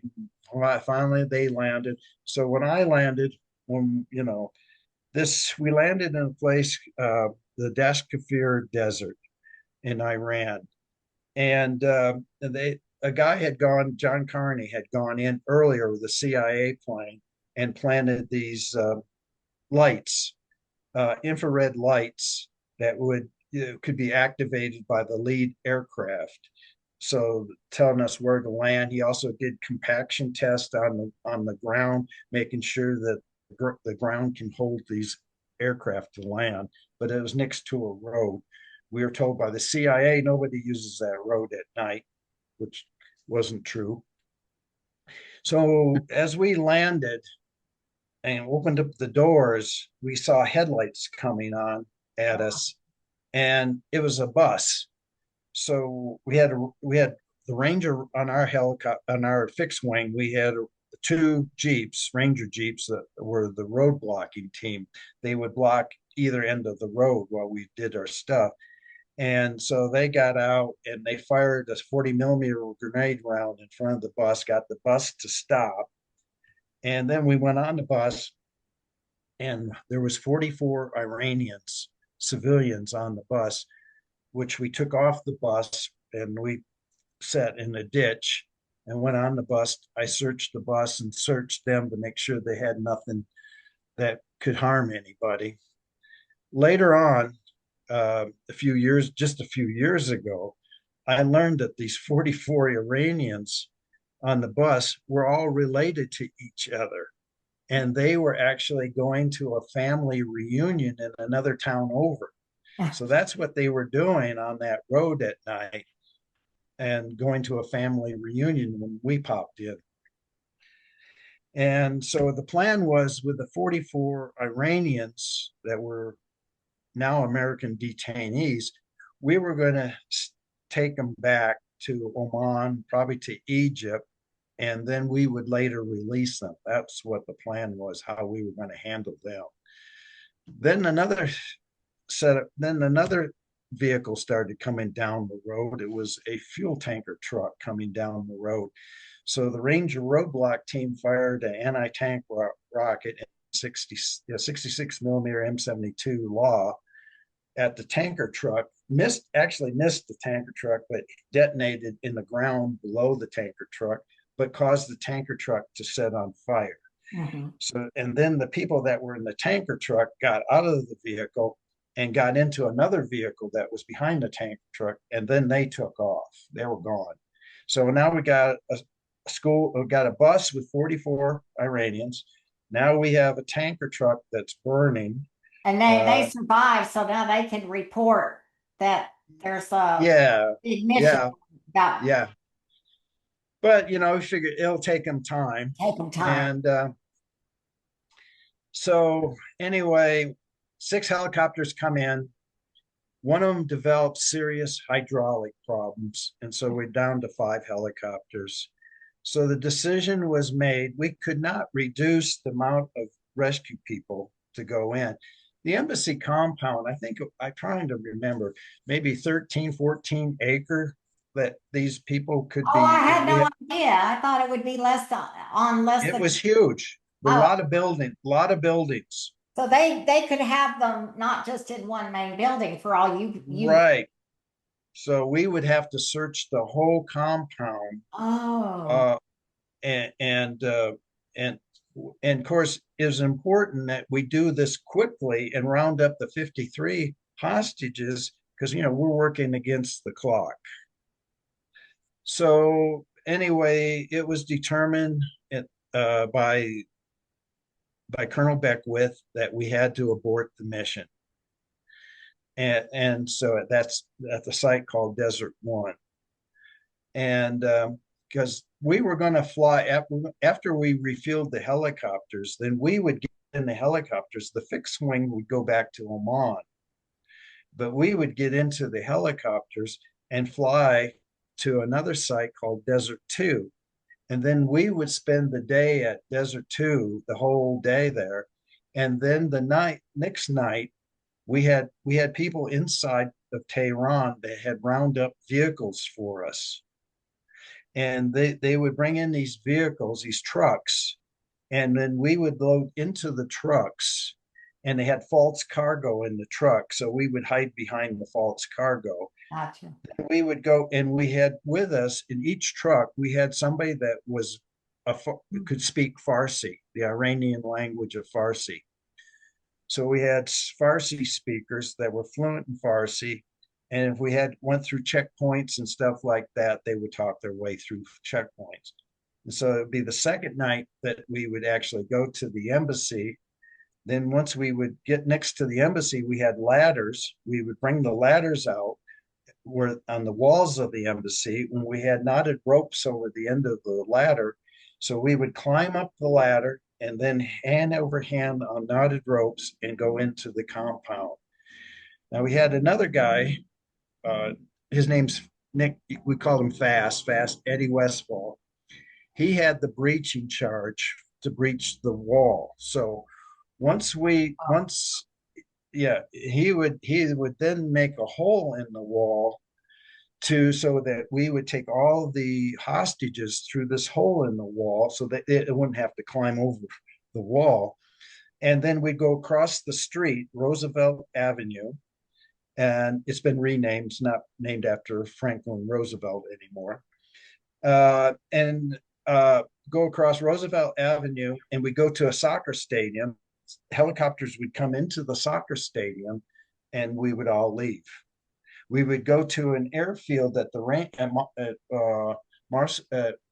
Mazaria, an airfield there, Iranian airfield. The Rangers would have taken that night. The Rangers would have took over the airfield. C-141s would come in, and we would all get on a couple C-141s and fly out. That was the plan. Gotcha. And my team, I was on a 4-man team, and my team's mission was to, when we went over the wall, we would go to the ambassador's residence. We would go through the back kitchen door to the ambassador's residence. Then we would go up the stairwell that led to the second floor. And we were told that that's where they think some of the hostages were, on the second floor of the ambassador's residence. Then we would find the hostages there. And then my team leader and I would go up to the roof of the ambassador's residence. We had a rope, and we dropped the rope down. At the bottom of the rope was Colonel Bucky Burris, and everybody that was carrying an anti-tank law round would drop it off at his feet. We dropped the rope. He would tie it to the end of the rope. We'd pull these anti-tank rockets to the roof. And then my team leader and I would sit on the roof, and anybody that came through the gate there at the ambassador's residence, we would shoot with anti-tank rockets. Right. So that's what was supposed to happen. But once that helicopter had this serious hydraulic problem, we only had 5, the mission was aborted. The plan was that we would destroy that helicopter, that we had destruct charges for all the helicopters. I had built the destruct charges and had taught the crew how to use the destruct charges in case we had to blow up any helicopters. So the plan was to destroy that helicopter. And the other helicopters that were flyable and been refueled would go back to the aircraft carrier. The fixed wing, now what we have on the ground is just the refuel fixed wing on the ground. So B Squadron, my squadron I belonged to, which was part of the white element, we loaded in one of these EC-130s, and the mission was over, and but what they wanted to do, our fixed wing were low on fuel. They had been sitting there all this time, and it was longer than expected. And they were trying to get the helicopter up and running. So we had to move. The fixed wing had to leave. Helicopters are full of fuel. But behind us were 2 helicopters. And the helicopter that was behind us to the left and right of us, when it landed so hard it flattened its tires. Yikes. So it could not taxi away. It had to actually lift up to move so that we could leave. When it lifted up, it kicked up all this dirt and stuff. We had our props are going on the aircraft. He got in the dust. He got vertigo, and he came around and he crashed into us. So he crashed into the front left side of our aircraft. Now we're inside of there. It's all dark and everything. We're on a fuel bladder full of aviation fuel. Well, partially full because we filled up the helicopters, but we're on like a giant waterbed of fuel. So when it crashed into us, the rotor blades actually cut into the top of the fuselage. And then there was a tank, an external fuel tank that was in that helicopter in the cargo compartment for extra fuel. It probably ruptured and exploded. That's what I think happened. The 3 Marine crewmen that were in that helicopter perished. The pilot and co-pilot of the helicopter were able to escape out of their cockpit windows, both severely burned, 3rd degree up to 3rd degree burns, but they were able to escape. And the next thing happens is the left front cockpit door up front blows in during this explosion. And people that saw what happened, observers that were outside, said we completely disappeared in a fireball, thought that we were all gone. Yeah. And the door blows in, and nothing but flames and fire come into the aircraft, the cargo compartment. The 5 Air Force crewmen that were in the cockpit were trapped and they perished. We lost 8 people. So now we're in this thing with fire coming in. We try to open up the left rear paratrooper door, but that's the side that it crashed into. So when it was cracked, there was nothing but flames.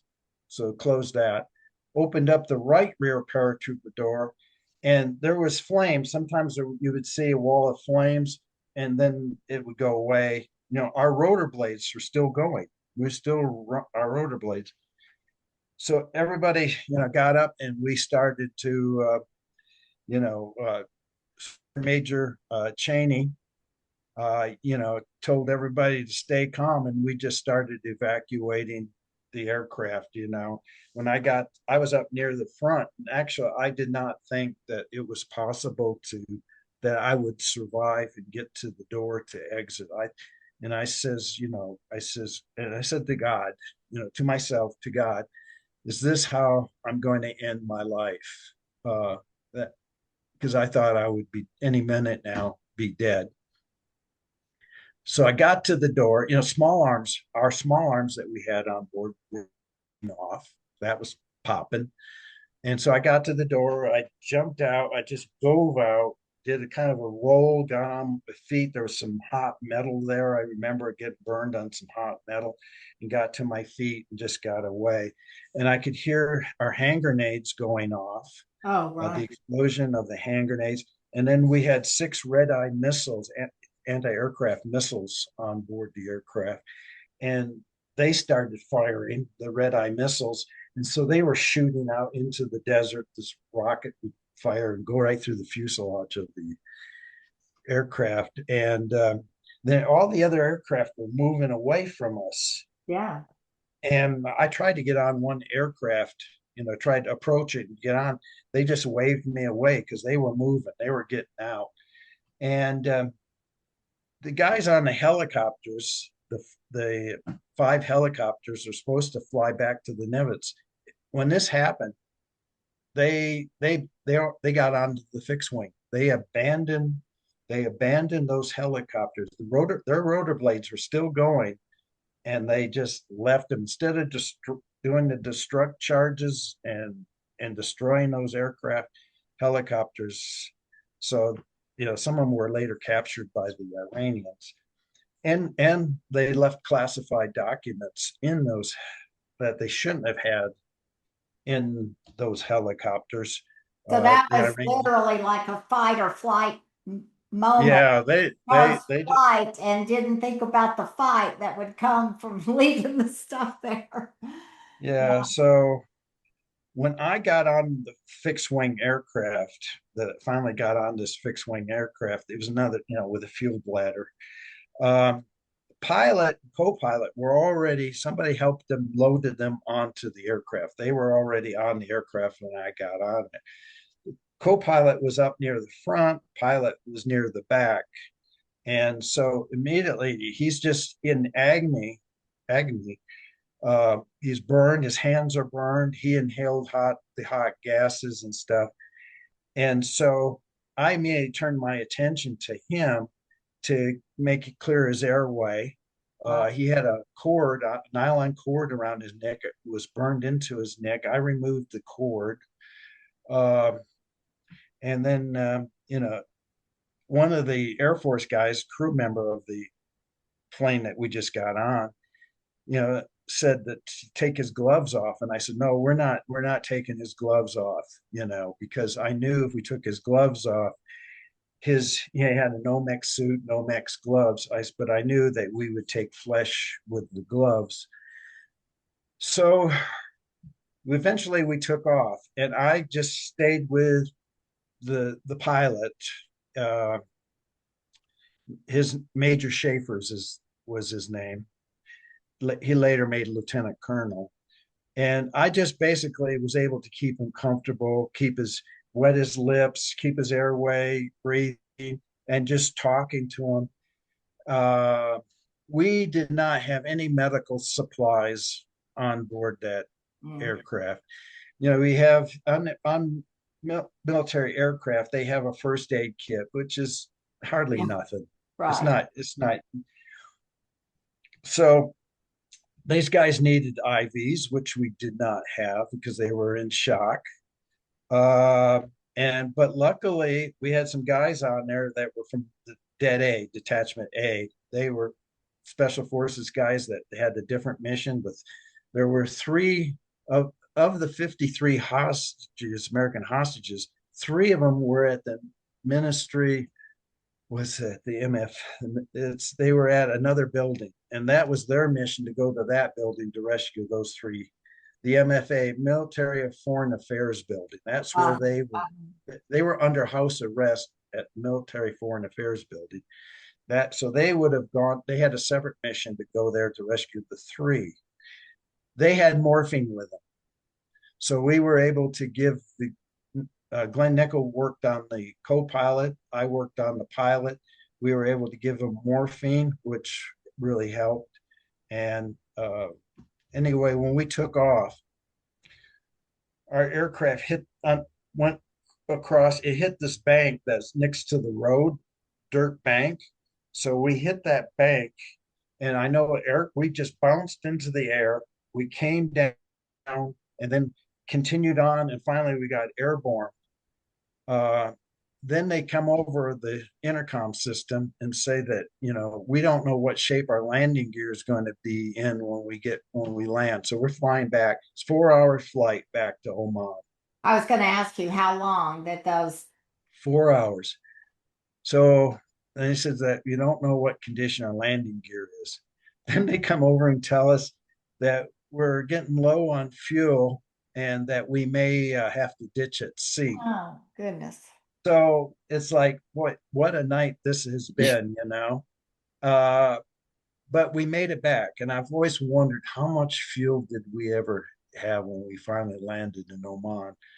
But then once we got to Oman, we actually took a head count, who was here, who wasn't here. We lost 8, 3 Marines, five of the Air Force crew members, but everybody was accounted for otherwise. And then we had one of the C-141s was set up as a medical bird.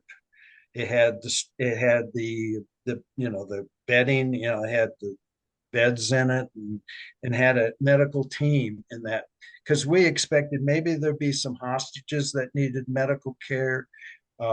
Maybe some of our rescue force needed medical care. So at that point, they got medical care. One of the things I wrote in the after action report is that in the future, every aircraft needs a medical package on board, that has everything that we're going to need, and, to treat people and to have IVs and stuff. We've been trained to do IVs. Of course, I went through EMT training. Glenn, who took care of the co-pilot, he was an operator, but he was also a special forces medic. But we just didn't have the medical package that we should have had. So that was one of my recommendations. Did they take you up on that? Oh yeah. It was, it's a learning thing. It wasn't expected. Right. And also we weren't expecting burden casualties either. We were expecting maybe somebody, bullet wounds, different other types of things. But nobody was expecting even to have burn casualties. And that's another thing, to be prepared for, even though, how remote that will be. But it was a different situation. When that helicopter first hit, what did it sound like? Did you understand that that's what was happening, or did you not understand? We did not understand. Nick, we expected. I was up near the front. I was carrying a 5-gallon. I had a rucksack frame. I was carrying 5 gallons of water for the team. Because when we go to the Desert 2 site, there would be no water. So I was carrying a 5-gallon container of water. So I took that off. I had body armor on, and I took my body armor off because it was hot and everything. And I laid it over the 5-gallon jug. Inside of my body armor, I had $10,000 inside of my body armor. I had $5,000 in Iranian money, $5,000 in US money. It was part of our escape and evade plan, where in case we were left behind in Tehran, we could use the money to bribe our way out. There Yeah. was still a lot of people at this time that were sympathetic to the West. Yeah. Um, and so each team had a escape and evade plan. And so we had this money. We also we had kits to hot wired steel cars too. We went through training which cars are the best cars to steal and how to hot wire and steal cars in case we have to steal a car to get out of Tehran. So, but so we knew that the next thing would happen is the brakes of the aircraft would be released and we would start to move. And all of a sudden, when this came in, it hit us. We were jolted. The aircraft, we moved back and forth, and yeah, and the rotor blades come in. None of it made sense to us. None of us, at least I had no clue that we just got hit by one of the helicopters. I don't know what was happening, but there wasn't much time to think about that you were just thinking about. Now that door blew in, now there's just nothing but flames coming in. We're on a giant thing of aviation fuel and we have all this ammunition. um, I think I try to remember there, like our B squadron, we were around 35 people, so we were able to get out of that, all of us be able to get out of that That's aircraft. miraculous, really. And also the Air Force crew that were in the crew chief and everything that was in the aircraft, we all got out. But it didn't take us long. Yeah, We were motivated. definitely. Oh, goodness. Let me ask you about I've got to we've got to have you back because there's just so much more to talk about at some point.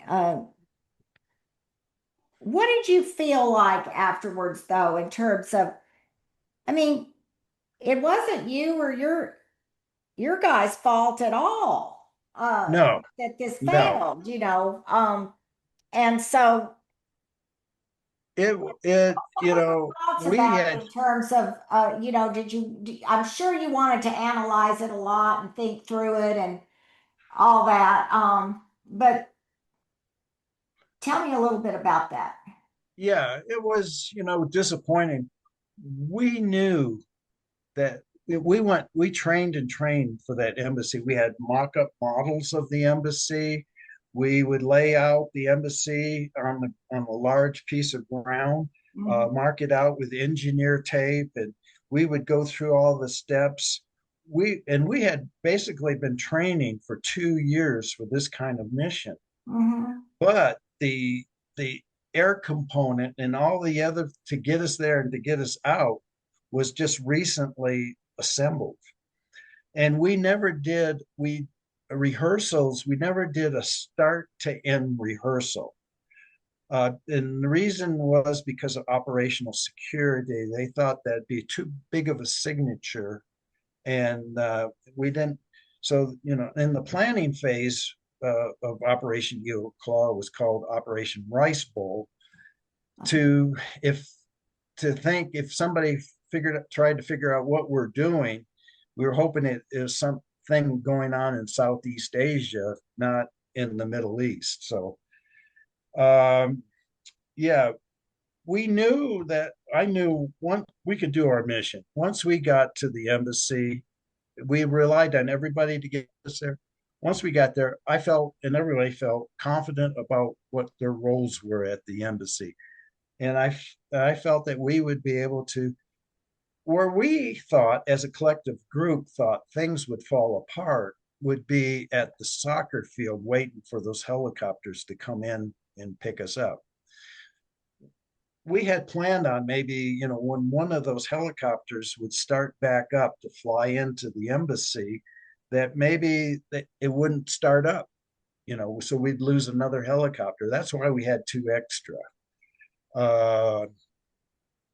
And we just thought things would be falling apart after we got the hostages, and that maybe we'd get some of the American hostages out on some of the aircraft, but some of us would be left behind. We really thought that that was a real possibility of being left behind. Our goal was to get the American hostages out, worry about us next.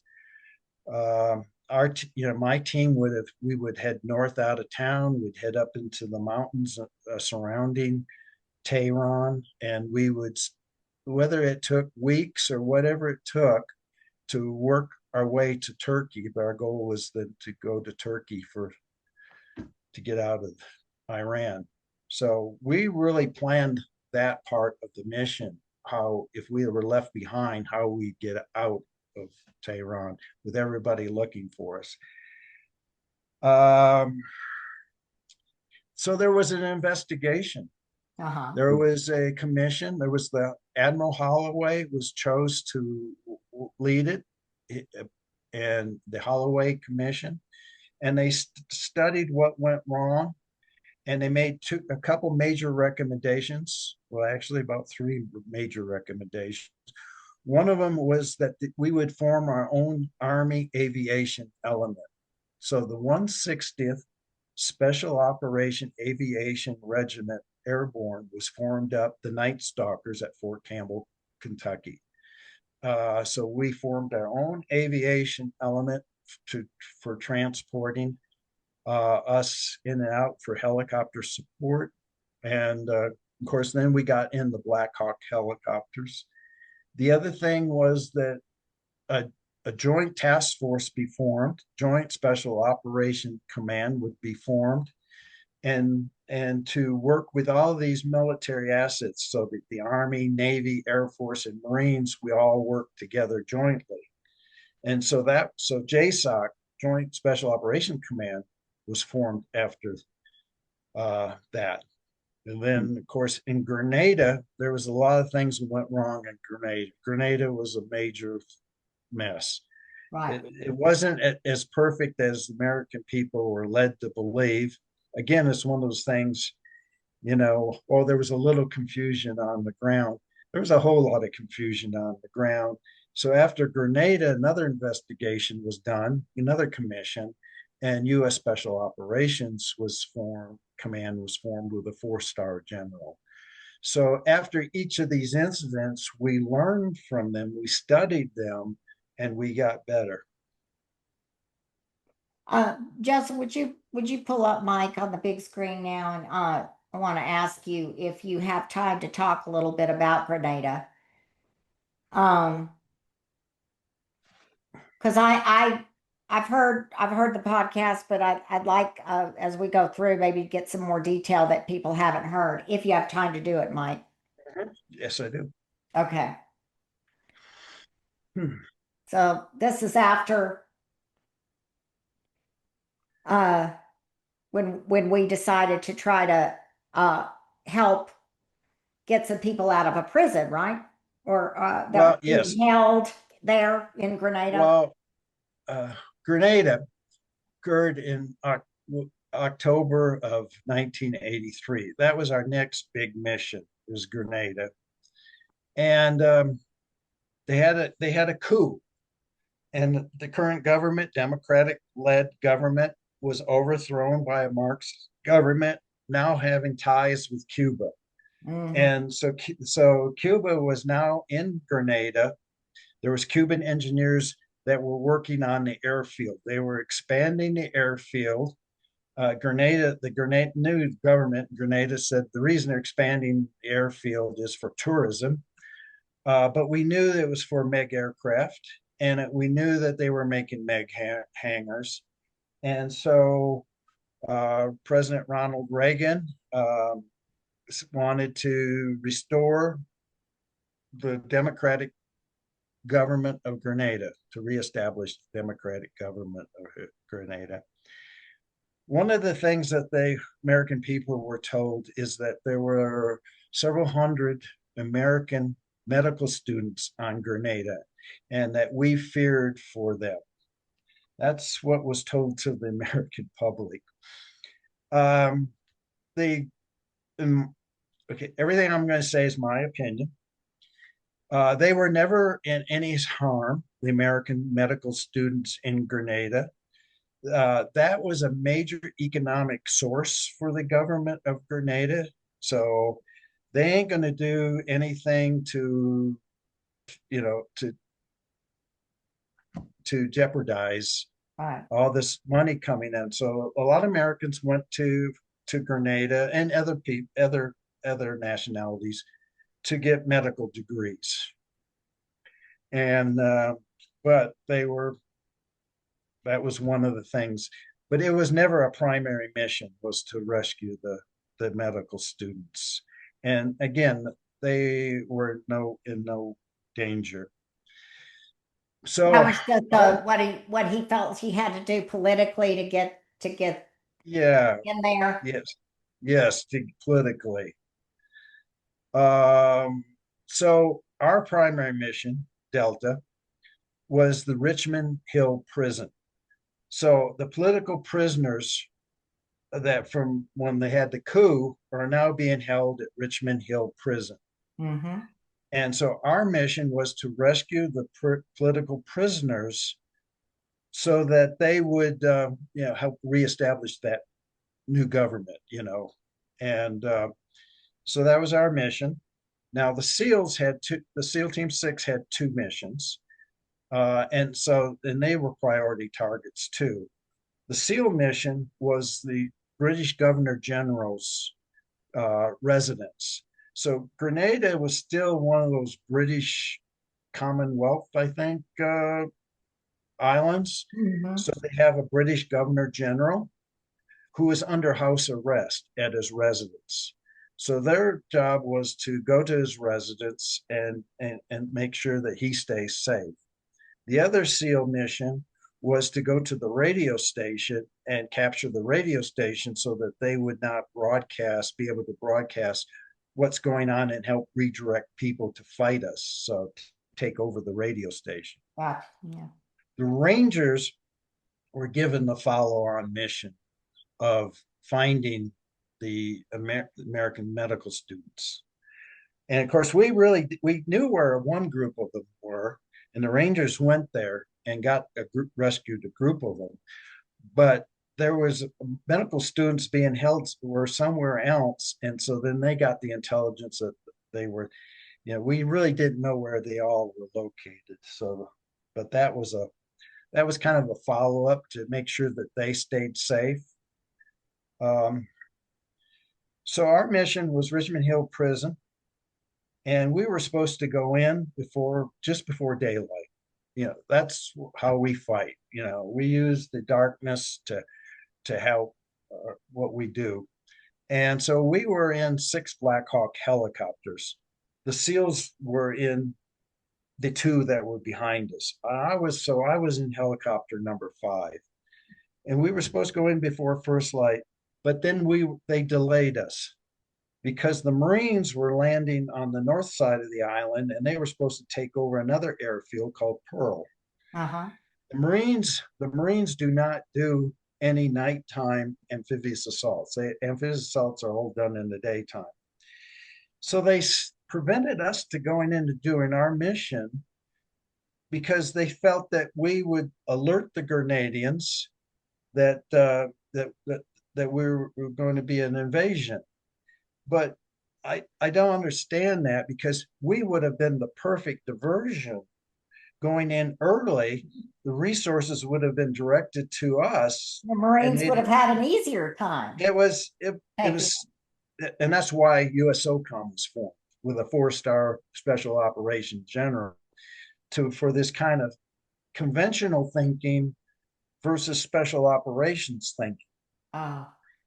And so we had a gunship, an AC-130 gunship, which has 40 millimeter round, shoots 40 millimeter, and has a 105 on it.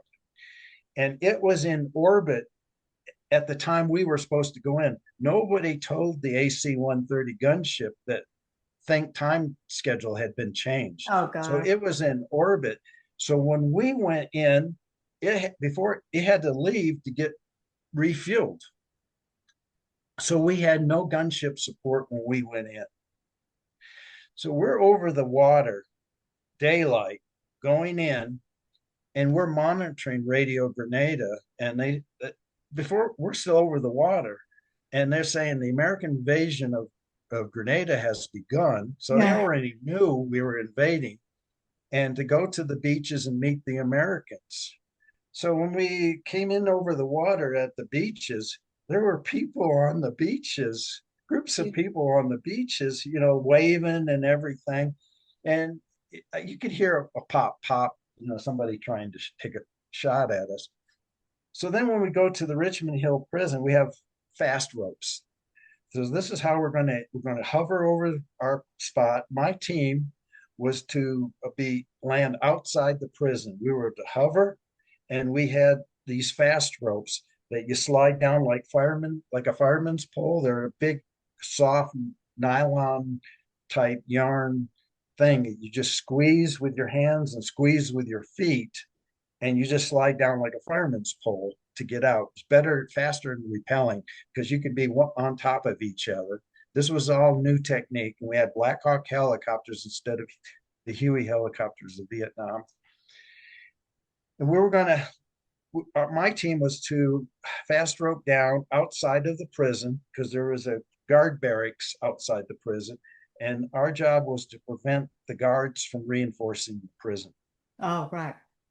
So as we came in there, the prison in daylight with no gunship support, above us on a higher ridge above the prison is a fort called Fort Frederick. And on top of Fort Frederick, they had anti-aircraft guns mounted. Now, these Cubans that are building the runway and doing all this hangars and doing all this stuff in Grenada are not regular engineers, they're combat engineers. They had also had previously served in Angola and had experienced combat in Angola. So they had the guns already set up. They had twin ZSU 23s set up on top of Fort Frederick, overwatch Richmond Hill Prison. They also had set up 12.7 anti-aircraft guns too. So as soon as we go into the prison and we're hovering above the prison and outside the prison, they open fire on us and they shoot us with everything. 23 millimeter round has high explosive in it. It's 25.4 millimeters is 1 inch, so it's just slightly smaller, and those are big bullets with high explosives, and they're hitting us, hitting the aircraft. Can they penetrate a Black Hawk? Huh? Oh yeah. They can. And luckily we have self-sealing tanks and stuff like that. And so immediately my helicopter, the door gunner he's shot right off the bat. And he's wounded. So he's on the left side and the fire's coming from the left. And he can't return fire because he's immediately shot. And we're just hovering. We just want the helicopter to get low enough so that we can get the fast ropes out, get on the ground, and fight on the ground. We can't fight inside the helicopter. We got to fight on the ground. So we're doing that and getting shot at, and then we pull away. Helicopters pull away. Helicopter 4, right in front of us, the pilot is mortally wounded, and helicopter 4 crashes. And then we go around and do another orbit, and then we come back in for the second time, trying to try to do it again. The 2 helicopters that were with the SEALs now join ours, so they join us. They haven't been shot at yet. They join our group, and then we're going back in trying to do this now. So we have only 5 helicopters and 6 because helicopter 4 shot down. And again, it's just shooting. So we ended up having, and then we pull off. And helicopters with a lot of people that have wounded on it um, fly out to a frigate, a Navy ship off the coast, um, which had a medical thing set up on the ship, and is the USS Mossbrugger, which Mm-hmm. has been decommissioned. But they flew out to the Mossbrugger to drop their wounded off.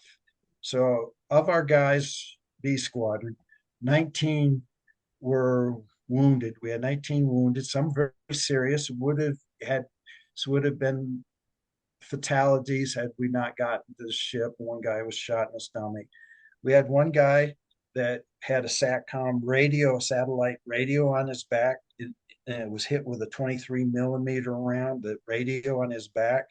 And he lost a little bit of muscle in his shoulder. And about 5 or 6 of the aviation 160th crew were wounded. And of course, the pilot, a guy named Lucas, was mortally, he perished. He died from his injuries. And so when we landed at out by Salinas Airfield, um, they inspected the helicopters, and we only had one helicopter was deemed flyable. Now we were going to do a ground assault on the prison, but then got information that they let all the prisoners out. The Oh, Grenadians let them out. So we did not. So my team and another team got into the helicopter, and we flew to the crash site and set up security at the crash site with our guys that were in the crash site. And till a medevac helicopter came in and got them out. And yeah, that was the end of our mission. Um, we were done. So the Rangers, jumped in. I actually saw the Rangers jumping in. I took pictures of the Rangers jumping into Salinas Airfield. I had a camera. I always have a camera. Uh, yeah, so that was Grenada. It was kind of a mess, coordination mess. We couldn't communicate with each other. We had different radios, different frequencies. Uh, Now, some people were on, some units were on local time. We were on Zulu time. So there was a confusion between local time and Zulu time. Uh, it was just, now, in all fairness, we only had like 3 to 4 days to do Grenada. Once we were given the word, it was Grenada was hastily assembled, yeah. hastily done. Uh, but so US SOCOM was done. Wow. So, on Grenada, when you said you only had 3 or 4 days, is that what the higher up said you had? Mm-hmm. Yeah, so it was the 25th of October of 1983 that we went into Grenada. Now, Grenada celebrates that as their Independence Day. And so the Grenadians of today really appreciate how we restored their government. So it's like a holiday. And I'd like to go back to Grenada someday. I mean, it would be nice. That'd It's a be real great. beautiful Beautiful country, place, right? Mm-hmm. and the people really appreciate what we did for them.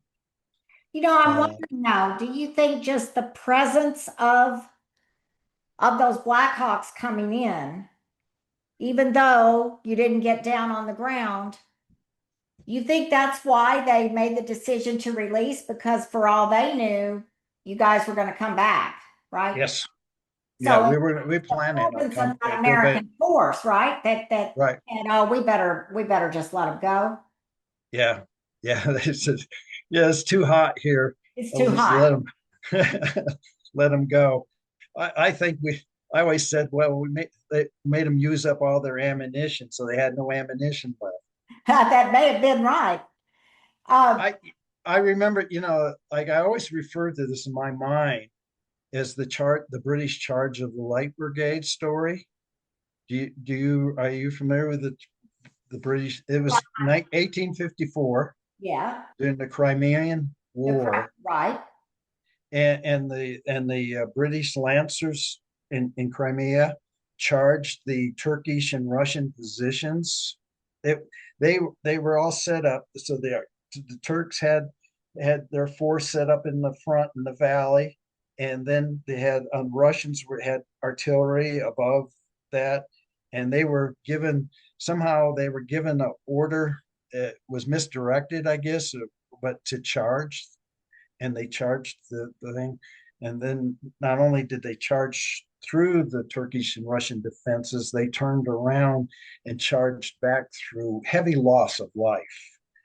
And Tennyson wrote the poem. Lord The Tennyson. charge, Mhm. yeah, that's my favorite, one of my favorite poems. Right. To me, I compare Grenada to the charge of the Light Brigade because we went back in the second time, and there was a French during the actual charge of the Light Brigade. There was a French general who was attached to the British and observed the charge of the Light Brigade going through the defenses and coming back through and being shot both ways. The French general said that was magnificent, but that's not warfare.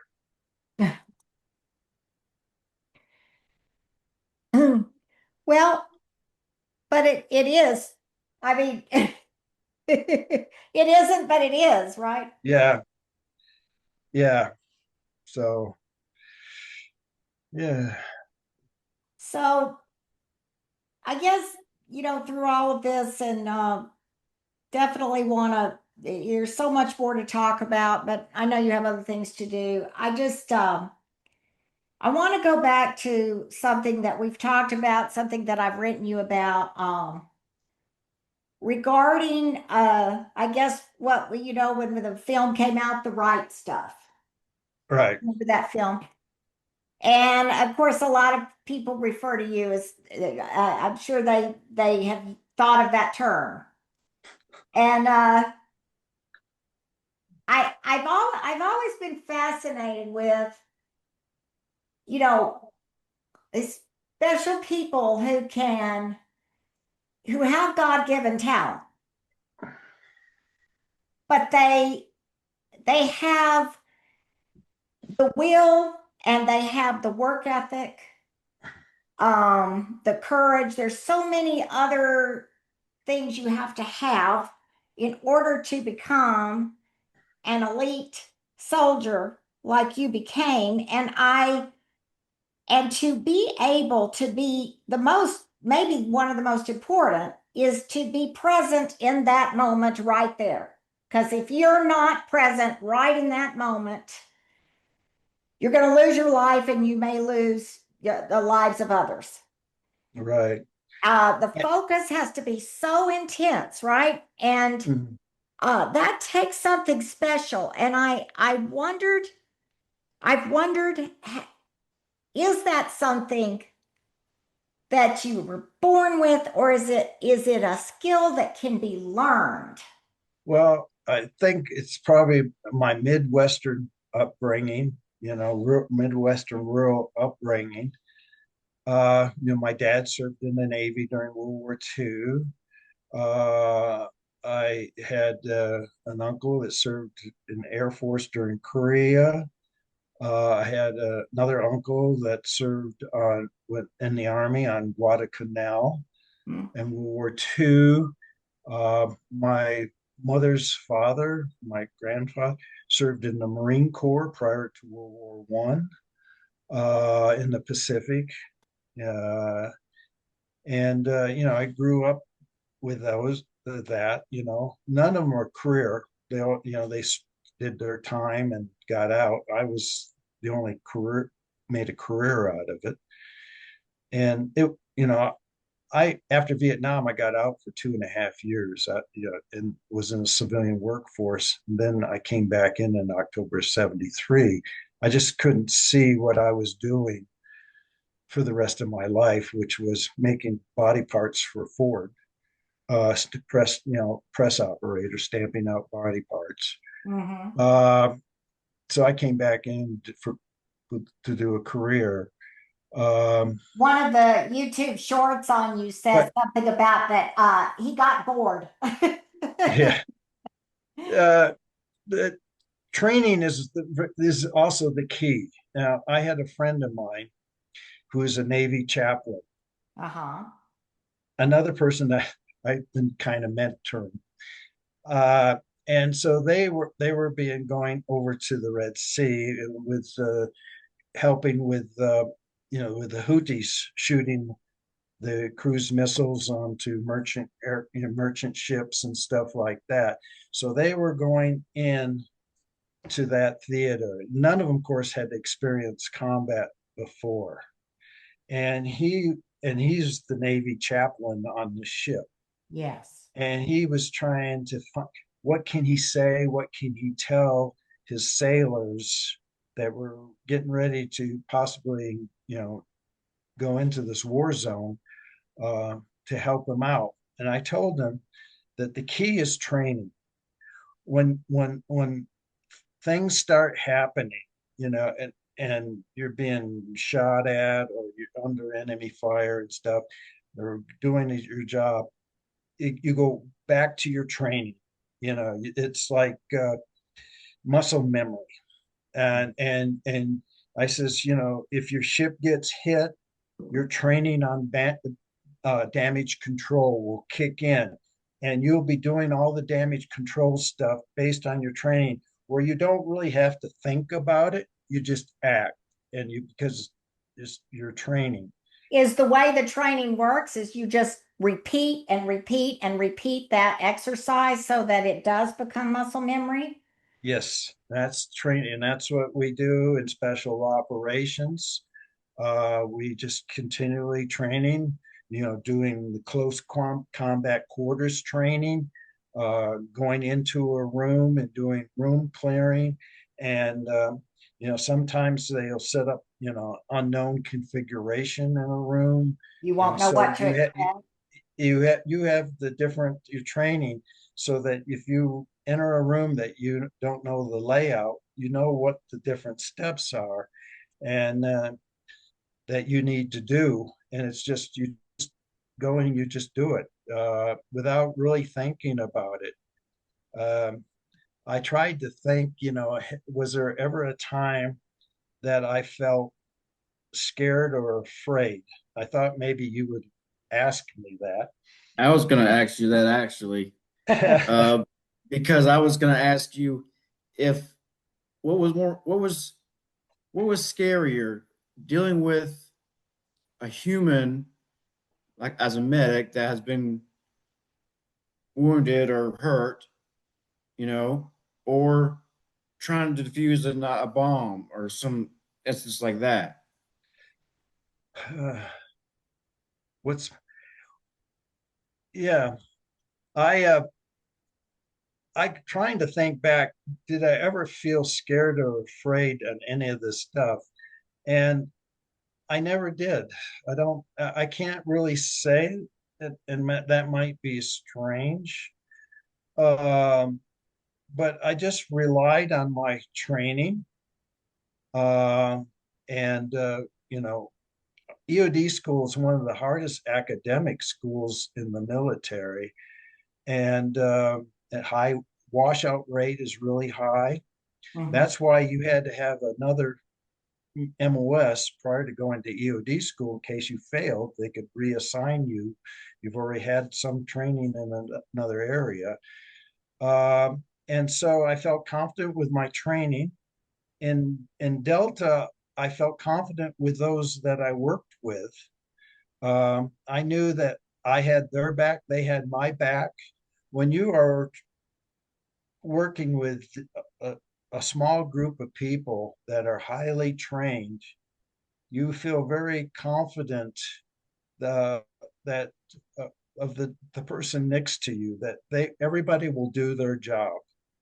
And it's not like, and to me, it's more safe than being in, say, an infantry unit, um, They that don't you get don't that kind know, of training. you don't know, the level of training and the camaraderie and stuff.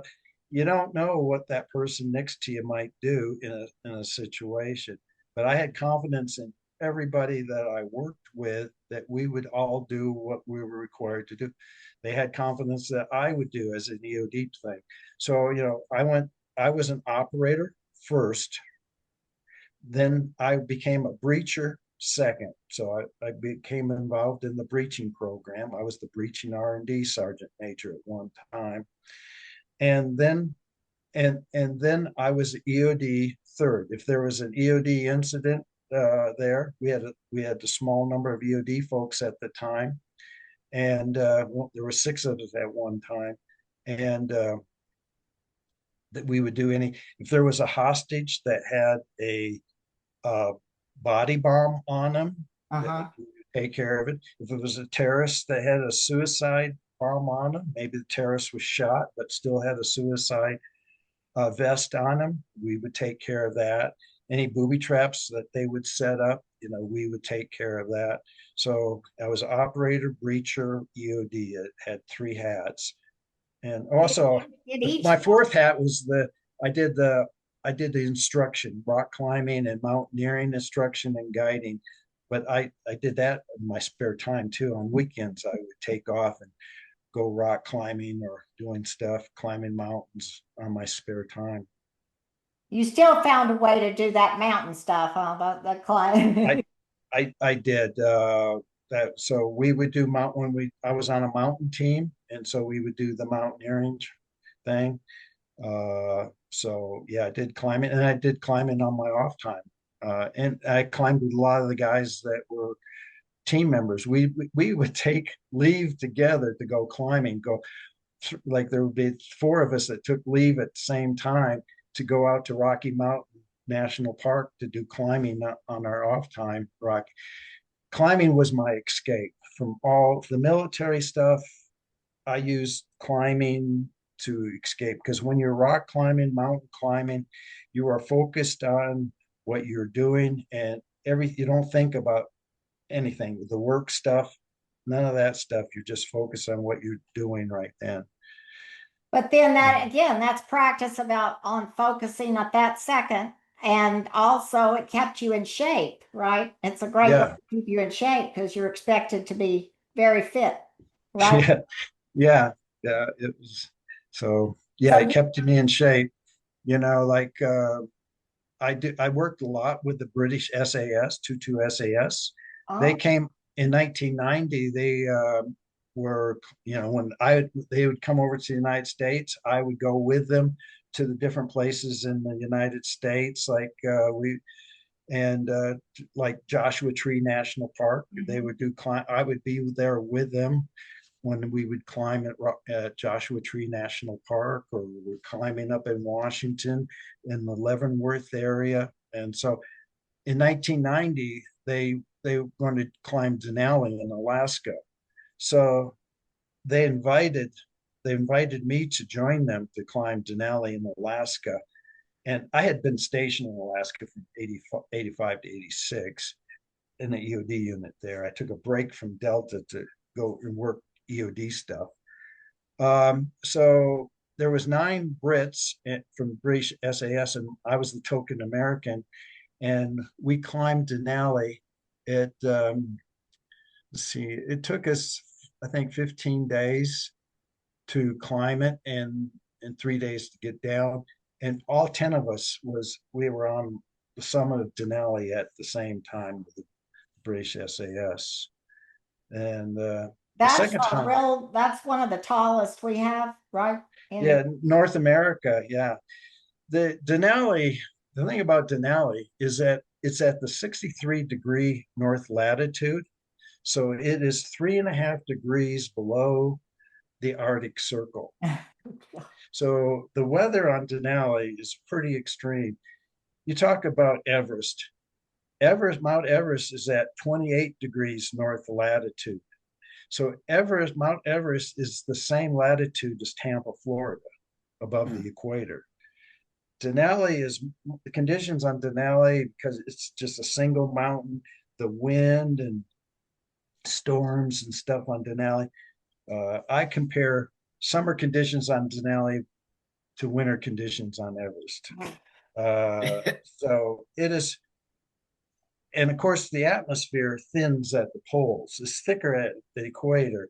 So the amount of air pressure on Denali at 20,000, they changed the altitude. When I climbed it, it was 20,340 feet. Now it's a little bit lower. They've read a few feet lower. But the air pressure would be like in the Himalayas to be up around 25, 26,000 feet. Mm-hmm. That would be the same amount of air pressure. So a lot of people that have Himalayan experience don't really give Denali the respect that it should. And one of the things I did, so in 1994, no, it was, yeah, 1994. I found an Outside magazine. I was reading about this thing that they were going to have a group of disabled people with different disabilities climb the highest peaks in all 50 states with different disabilities. And I wrote to the person organizing that I would be very interested as a volunteer to help with this effort because I thought it was a good effort. Well, he could not get the funding, but one of the people that was with a disability was Todd Houston, leg amputee. Mm-hmm. He saw my resume, a climbing resume, and he contacted me and said, would I guide him up Denali in Alaska? And I said, I would. So I took leave, my own leave, and I guided him and another person. There was four of us. Adrian Crane was the fourth person. Adrian had done Denali before, and Adrian was the record holder. He had done all 50 states, climbed the highest points in all 50 states in 106 days. Todd was going to do the 50 states and set the new record. And so I linked up with them. And first thing I did was, and you start off in the town of Talkeetna. And in the town of Talkeetna, I took them to the cemetery. And in the cemetery of Talkeetna there's a climbers portion of the cemetery where climbers, there's still a lot of climbers that died on Denali that are still on the mountain. They have not, bodies have never been recovered, but there are several of them that their bodies were recovered, and they were in the cemetery. And then they have a memorial to all those that died on Denali. So they have a list of names by year of everybody that died on Denali. Before we even got started, I took them to the cemetery and I took them to see that kind of stuff. So I told them, wanted them to know the seriousness of what we're about to do. Yeah. And so I got their attention, and that's what I do. Just like the memorial, the EOD memorial, and the other memorials and stuff like that, what we do is dangerous. And, and so we did Denali. I took him up in 12 days, which was a very fast ascent. When you climb Denali, you should plan with food and fuel for at least 25 days, I would say, because you could get caught in a storm. So, but we did it 12 days, got up and then down in 3 days. And, but while we were on the mountain, two Koreans were caught in bad weather. South Koreans were caught in bad weather on fixed lines going up to the 16,200 foot camp. And they died on the fixed lines. We were at the 14.2 camp. The Rangers went up, recovered their bodies, and brought them down. And so then we climbed. But then when we got done with our climb and we're back in the town of Talkeetna, their families came over from South Korea. And so our group was asked if we would be the pallbearers for their funerals. Oh. So we were. So they were buried in Korea. Korean culture, if they die on a foreign soil, they are laid to rest on a foreign soil. But they brought soil from Korea to there, and they pulled that soil on. and we used our climbing ropes to lower them into the ground there at Talkeet. Oh, wow. So yeah, so Wow. That's just amazing. Thank you. If you could stay on afterwards so we could talk a little bit, I'd appreciate it. sure. Mike, this has been incredible. Really appreciate your time. Yes, sir. It's been great.